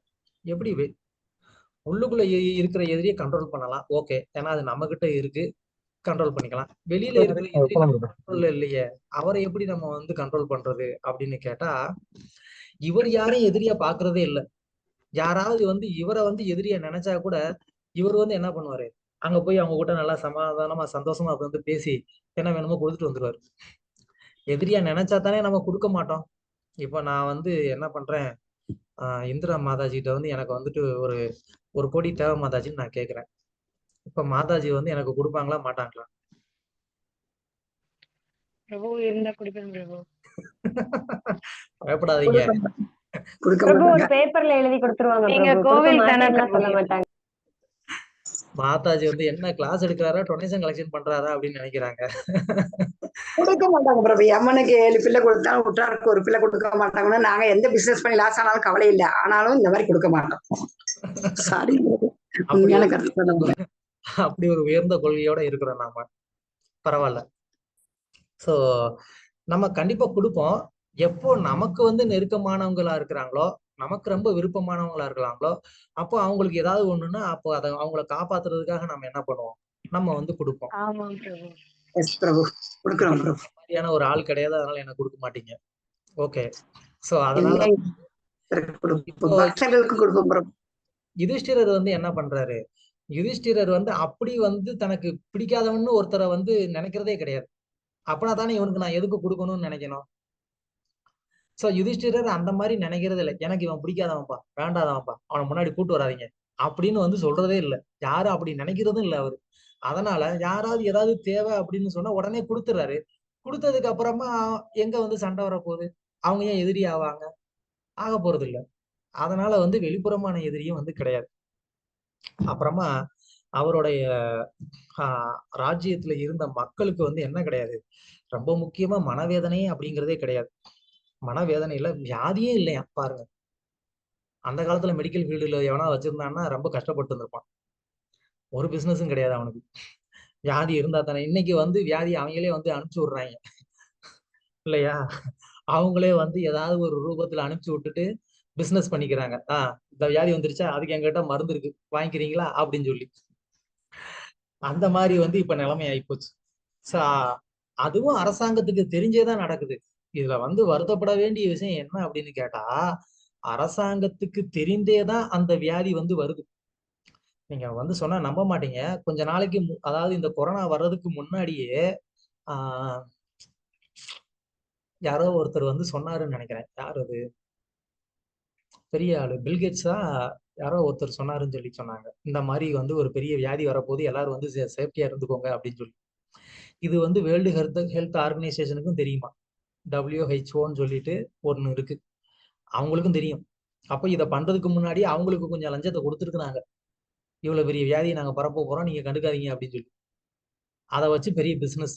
3 வருஷமா யாரையும் வந்து வீட்டுல குழந்தை குட்டியை கூட தொட முடியாத அளவுக்கு ஆகிட்டாங்க. தொட்டா வந்து கொரோனா பாஸ் ஆயிருமோன்னு நினைச்சு அந்த மாதிரி ஒரு நிலைமைக்கு வந்து போயிருச்சு. ஸோ அப்படிலாம் வந்து யுதிஷ்டருடைய காலத்துல வந்து கிடையாது, யாரும் பண்ண முடியாது. அது மட்டும் கிடையாது, கிளைமேட், அதுதான் நான் இப்ப நம்ம முன்னாடியே பார்த்தோம். இயற்கை வந்து அந்த அளவுக்கு சப்போர்ட்டிவா இருக்கு. இயற்கை வந்து என்ன பண்றது இல்ல, யாருக்கும் வந்து அதிகமான வெயிலையும் கொடுக்கறது இல்ல, குளிரையும் கொடுக்கறது இல்ல, எந்த விதமான ஒரு பாதிப்பும் வந்து இல்ல. அவங்க வந்து ஆஹ் இப்ப நம்மலாம் வந்து என்ன பண்றோம், மே ஏப்ரல் மே ஆச்சுன்னா எங்கேயாவது வந்துட்டு ஆஹ் ஊட்டி கொடைக்கானல் குற்றாலம் எங்கேயாவது ஒரு 10 நாள் போயிட்டு வந்தா தான் நமக்கு வந்துட்டு என்ன ஆகும், அதை வந்து பேலன்ஸ் பண்ண முடியும். இல்லை அப்படின்னு சொன்னா, தமிழ்நாட்டுல இருக்கிறவங்கள பத்தி சொல்றேன், வெளிநாட்டுல இருக்கிறவங்கள பத்தி தெரியல நீங்க அங்க என்ன பண்ணுவீங்கன்னு. ஸோ அந்த மாதிரி நமக்கு வந்து நிலைமை. ஆனா யுதிஷ்டருடைய காலத்துல அதுக்கு அவசியமே கிடையாது. நீங்க சம்மரோ அது வின்டரோ எல்லாமே சமமா தான் இருக்கும். இது இந்த சீசன் அது அந்த சீசன் சொல்லி என்ன பண்ண முடியாது, அதை வந்து பிரிச்சு பாக்குறதுக்கே முடியாது. அப்படி வந்து அவருடைய ராஜ்யம் வந்து இருந்திருக்கு. அதுதான் அந்த அளவுக்கு அவருடைய ராஜ்யம் சிறப்பா இருந்திருக்குங்கிறத இங்க வந்து சொல்றாங்க. இதெல்லாம் சவுனவருடைய அந்த முதல் கேள்வி, அவருடைய ராஜ்யம் எப்படி இருந்ததுன்றதுக்கான ஒரு ஆன்சர் தான் இப்ப நம்ம 6 ஸ்லோகங்கள்ல நம்ம பார்த்துட்டு இருக்கிறோம். ஓகே, பொருளுரை. மனிதனிடம் அகிம்சையை பின்பற்ற ஏழை மிருகங்களை கொல்பவனாகவோ அல்லது அவற்றின் எதிரியாகவோ இருப்பதென்பது பிசாசுகளின் தத்துவமாகும். அப்படின்னா என்ன சொல்றாரு பிரபுபாதரு? மிருகவதை வேணான்னு சொல்றாரு. அதை எப்படி சொல்றாரு? மனுஷர்கள் கிட்ட கருணையா இருக்கிற மாதிரி இருக்கிறது, ஆனா வந்து மிருகங்கள் கிட்ட வந்துட்டு கருணையே இல்லாம அதை கொல்றது. அப்படின்னா ஒரு பக்கம் கருணையா இருக்கிற மாதிரி நடிக்கிறதுன்னு அர்த்தம். மனுஷர்கள் கிட்ட கருணையா இருக்கிறேன்னு சொல்லிட்டு மிருகத்தை கொல்றோம் அப்படின்னு சொன்னா, அப்போ மனிதர்கள் கிட்ட நான் கருணையா இருக்கிற மாதிரி நடிக்கிறேன்னு அர்த்தம். நீங்க அதனாலதான் வந்துட்டு குறிப்பிட்டு யாரையும் நான் சொல்ல விரும்பல. ஆனா ஒரு சிலர் வந்து என்ன பண்றாங்க, மனிதர்கள் கிட்ட கருணையா இருக்கிற மாதிரி நடிப்பாங்க, ஆனா மிருகங்களை வந்துட்டு கருணையே இல்லாம கொண்டுகிட்டே இருப்பாங்க. சோ அந்த மாதிரி வந்து இருக்கிறது பிசாசுகளின் தத்துவங்கிறாரு பிரபுபாதர். அது எப்படி ஒருத்தர்கிட்ட நீ வந்து கருணையா இருக்க மாட்டா, இன்னொருத்தவங்க கிட்ட நீ கருணையா இருப்பன்னு சொன்னா அது எப்படி? அப்ப அது நடிப்புங்கிறாரு பிரபுபாதர். சோ அது நம்ம வந்து ஏத்துக்க முடியாது. கருணையா இருக்கிறன்னா எல்லா ஜீவராசிகள்கிட்டையும் கருணையாரு. அதுதான் வந்து பாகவதத்துல 4வது கண்டத்துல வந்து சொல்றாங்க. எல்லா ஜீவராசிகள்கிட்டையும் கருணையா இருக்கணும். பகவத்கீதையில கூட சொல்றாரு இல்லையா கிருஷ்ணர், அத்வேஷ்டா சர்வபூதானாம். அத்வேஷ்டா சர்வபூதானாம்னா என்ன அர்த்தம்? துவேஷம். அந்த துவேஷம் வந்து என்ன பண்ணக்கூடாது, இருக்கக்கூடாது. யார்கிட்ட? சர்வபூதானாம். சர்வபூதானாம்னா எல்லா ஜீவராசிகளும், எல்லா ஜீவராசிகள்கிட்டையும் மேலையும் நமக்கு அந்த துவேஷம் இருக்கக்கூடாது.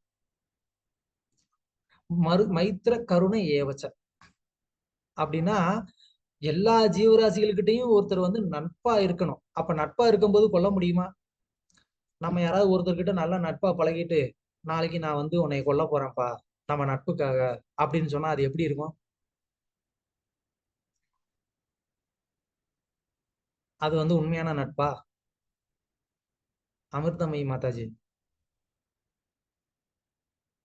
ஹரே கிருஷ்ணா பிரபு. சொல்லுங்க.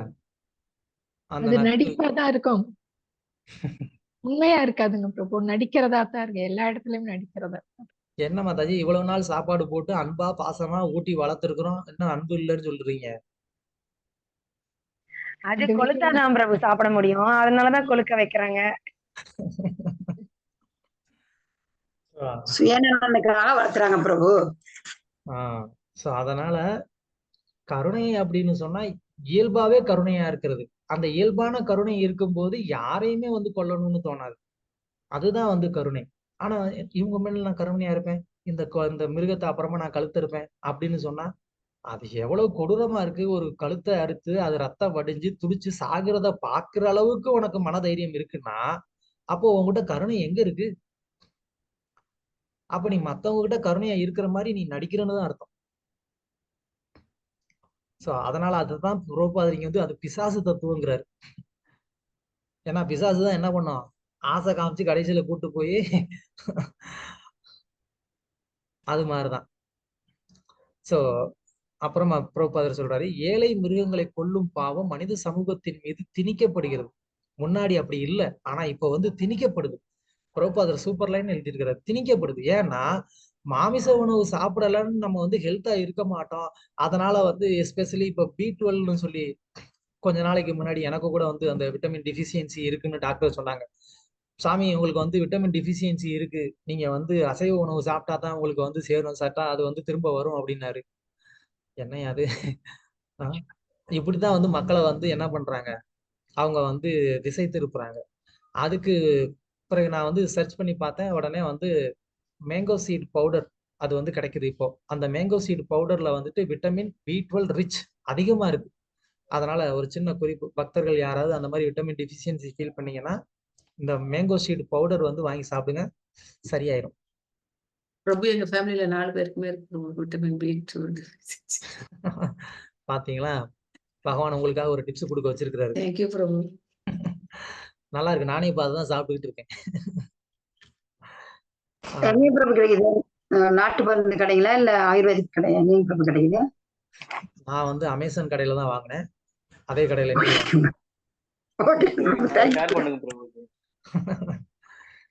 ஓகே. சோ என்ன சொல்ல வந்தேன், இந்த மாதிரி வந்து அசைவ உணவு அப்படிங்கிறது இப்ப நம்ம சமுதாயத்துல திணிக்கப்பட்டு வருதுங்கிறத நம்ம ஞாபகம் வச்சுக்கணும். ஓகேவா? ஏன்னா அது முன்னாடி காலத்துல விருப்பப்பட்டு யாரோ ஒரு சிலர் செய்துகிட்டு இருந்த அந்த ஒரு செயல் இன்னைக்கு எல்லாருக்குமே காமனான ஒரு உணவா வந்து மாத்தப்படுது, திணிக்கப்படுது. இன்னும் சொல்ல போனா ஐ திங்க் ஏதோ சில வெஜிடபிள்ஸ் வந்து என்ன பண்ணாங்க, அது என்னது ஜெனட்டிக்கலி மாடிஃபைடு அப்படின்னு சொல்லுவாங்க.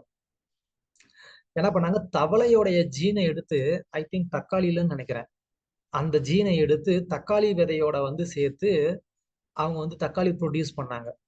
இப்ப அந்த தக்காளி வந்து வெஜிடேரியனா நான் வெஜிடேரியனா? நான் வெஜிடேரியன். அவ்வளவுதான், இன்னைக்கு நிலைமைக்கு நீங்க வெஜிடேரியன் சாப்பிட்டாலும் அது இனிமே நான்வெஜ் தான்.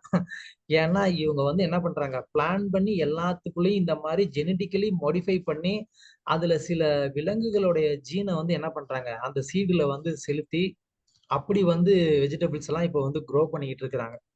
இன்னும் கொஞ்ச நாள் கழிச்சு எல்லாமே அப்படிதான் மாறிடும், வேற வழி கிடையாது. நம்மளே அப்புறம் விதைத்துக்க வேண்டியதுதான் வீட்டுல. ஆமா, யாருமே வந்து விவசாயம் பண்ணாம இருந்தீங்கன்னா இப்ப எங்க வந்து காய்கறி கிடைக்கும்? இதுதான் பிரபுபாதர் வந்து வர்ணாசிரம கொள்கையை கடைப்பிடிங்க, விவசாயம் பண்ணுங்க, பசு பராமரிப்பு பண்ணுங்கன்னு சொல்றாரு. இதை இப்ப நம்ம சுதாரிச்சுக்கல அப்படின்னு சொன்னா 50 வருஷம் கழிச்சு கண்டிப்பா எல்லாரும் கஷ்டப்படுவோம். அட்லீஸ்ட் இஸ்கான் பக்தர்கள் இப்பயாவது சுதாரிச்சு இப்பயே அதுக்கான ஒரு வேலைகளை பண்ணோம்னா 50 வருஷம் கழிச்சு நம்மளுடைய ஜெனரேஷன் எல்லாம் வந்து ஒரு பாதுகாப்பா இருப்பாங்க. அவங்களுக்கு எல்லாம் வந்து இன்னவுசா எல்லாமே கிடைக்கும். இல்லை அப்படின்னு சொன்னா இந்த மாதிரி வெஜிடபிள் தான் நம்ம வந்து சாப்பிட்டு வாழ வேண்டியிருக்கும். ஓகே, அடுத்து பொருளுரையில பாருங்க. அவர்கள் பொருளாதாரத்தில் நன்கு முன்னேறியவர்களாகவும் ஆரோக்கியம் உள்ளவர்களாகவும் தெய்வ சக்தியாலோ அல்லது பிற ஜீவராசிகளாலோ அல்லது உடல் மற்றும் மன கிளேசங்களாலோ தொல்லைக்கு உட்படாதவர்களாகவும் இருந்தனர். அதாவது யுதிஷ்டருடைய ஆட்சி காலத்துல. கெட்ட அரசன் நாட்டை கெடுப்பான், கெட்ட மனைவி வீட்டை கெடுப்பாள் என்ற பழமொழி ஒன்று உள்ளது. பிரபுபாதர் எழுதியிருக்கிறாரு, என் மேல தப்பில்ல. இவ்வுண்மை இந்த இடத்திற்கு பொருந்தும். அரசர் பக்தியுள்ளவராகவும் பகவானுக்கும் முனிவர்களுக்கும் கீழ்ப்படிந்தவராகவும் இருந்தார். அவருக்கு எதிரிகளே இருக்கவில்லை. இன்னைக்கு நம்ம எங்கேயாவது வந்துட்டு ஆபீஸ் ஏதாவது அரசியல்வாதியை போய் பார்க்க போனோம் அப்படின்னு சொன்னா ஏதோ நம்மளை வந்து ஒரு பிச்சைக்காரன் மாதிரி நிப்பாட்டி வச்சுட்டு என்ன சாமி என்ன வேணும் அப்படின்னு கேக்குறாங்க. அந்த காலத்துல அப்படிலாம் கிடையாது. சாதுக்கள் போனா வந்து அரசர் எந்திரிச்சு தன்னுடைய அரியணையில அந்த சாதுவை வந்து உட்கார வைப்பார். நம்ம அப்பப்போ பிறக்காம போயிட்டோம், என்ன பண்றது?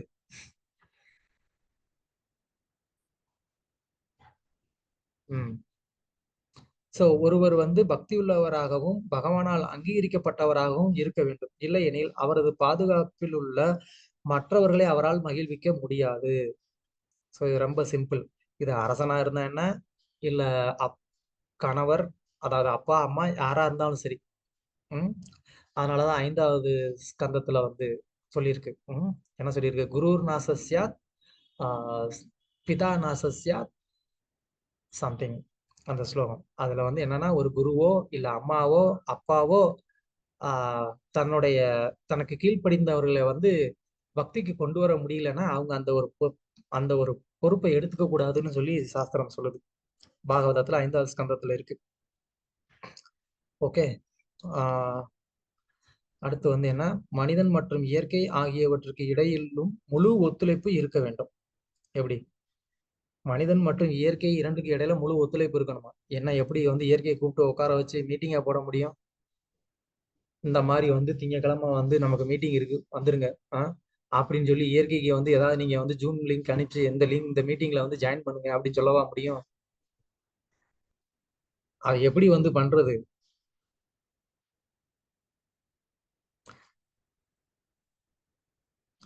பிரபுபாதர் மனிதன் மற்றும் இயற்கை ஆகியவற்றுக்கு இடையில் முழு ஒத்துழைப்பு இருக்கணும்னு சொல்றாரு.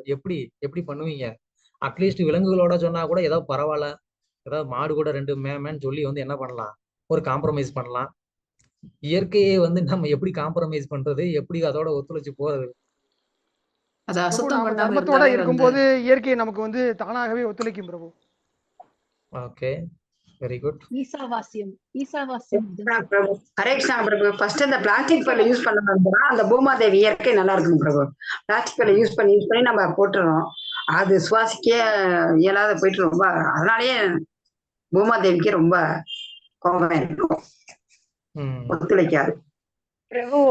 நம்ம ஒழுங்கா பிரபு, அதனால நமக்கு என்ன தேவையோ அதை மட்டும் எடுத்துக்கிட்டாலே இயற்கை நமக்கு நல்லாவே காப்பாத்தலாம். ஹரே கிருஷ்ணன். தேங்க்யூ. பக்தியோட இருந்தோம், பகவான் சொன்னபடி நடக்கிறோம் அப்படின்னா நமக்கு வந்து அந்த இயற்கை கூட, அந்த தேவர்கள் எல்லாருமே அந்த இயற்கையினுடைய அதிபதிகளா இருக்காங்க, அவங்களும் சாட்டிஸ்ஃபை ஆயிடுவாங்க. அப்ப அவங்க நம்மளுக்கு தேவையான ஒழுங்கான நேரத்துல மழையும், ஒழுங்கான நேரத்துல வெயிலும், அப்படி ஒழுங்கான நேரத்துல குளிரும் அப்படி வரும். இப்ப இருக்க மாதிரி கண்ட சீசன்ல ஏதேதோ எல்லாம் வராது பிரபு. Very good. இயற்கையோட ஒத்துழைத்து போறதுன்னா என்ன அர்த்தம்? அதுதான் நம்ம முன்னாடி பார்த்தோம். எப்படி யுதிஷ்டிர மகாராஜர், அதுக்குதான் பிரபுபாதர் அடுத்த லைன்ல என்ன சொல்றாரு, யுதிஷ்டிர மகாராஜர் இதுக்கு சிறந்த உதாரணமாவாருன்னு சொல்றாரு. யுதிஷ்டிர மகாராஜர் என்ன இயற்கையோட கூப்பிட்டு மீட்டிங் போட்டாரா? இல்ல. அவர் என்ன பண்ணாரு, தேவர்களோ எல்லாருமே வந்து அதாவது முனிவர்கள் தேவர்கள் எல்லாருமே சந்தோஷப்படுற மாதிரி நடந்துகிட்டாரு. அப்ப அந்த இயற்கையை கட்டுப்படுத்துறவங்க யாரு? தேவர்கள் தான். அப்ப அந்த தேவர்கள் என்ன பண்ணுவாங்க, அவருக்கு சாதகமான எல்லாமே பண்ணுவாங்க. சோ அதுதான் வந்து இயற்கையோட ஒத்து போறது அப்படிங்கிறது. அதே நேரத்துல அந்த இயற்கையை இயற்கையாவே யூஸ் பண்ணணும். அந்த இயற்கையை வந்து இயற்கையா யூஸ் பண்ணாம நம்ம என்ன பண்ணக்கூடாது, அது நம்ம சுயநலத்துக்காக யூஸ் பண்ணக்கூடாது. அதாவது அதிக லாபம் கிடைக்கணும்னு சொல்லி இன்னைக்கு பண்றாங்க இல்லையா, அந்த மாதிரி வந்து பயன்படுத்தக்கூடாது. நம்ம தர்மப்படி இருந்தா அது தானாவே அதிக லாபம் தான் கொடுக்க போகுது. ஆனா நமக்கு தர்மப்படி நடக்கிறதுல விருப்பம் இல்லை, ஆனா லாபம் மட்டும் அதிகமா வேணும். அதுதான் இப்ப பிரச்சனை. ஓகே, இன்னைக்கு ரொம்ப டைம் எடுத்துட்டேன்னு நினைக்கிறேன். 7 ஸ்லோகம் தான் பார்த்துருக்குறோம்.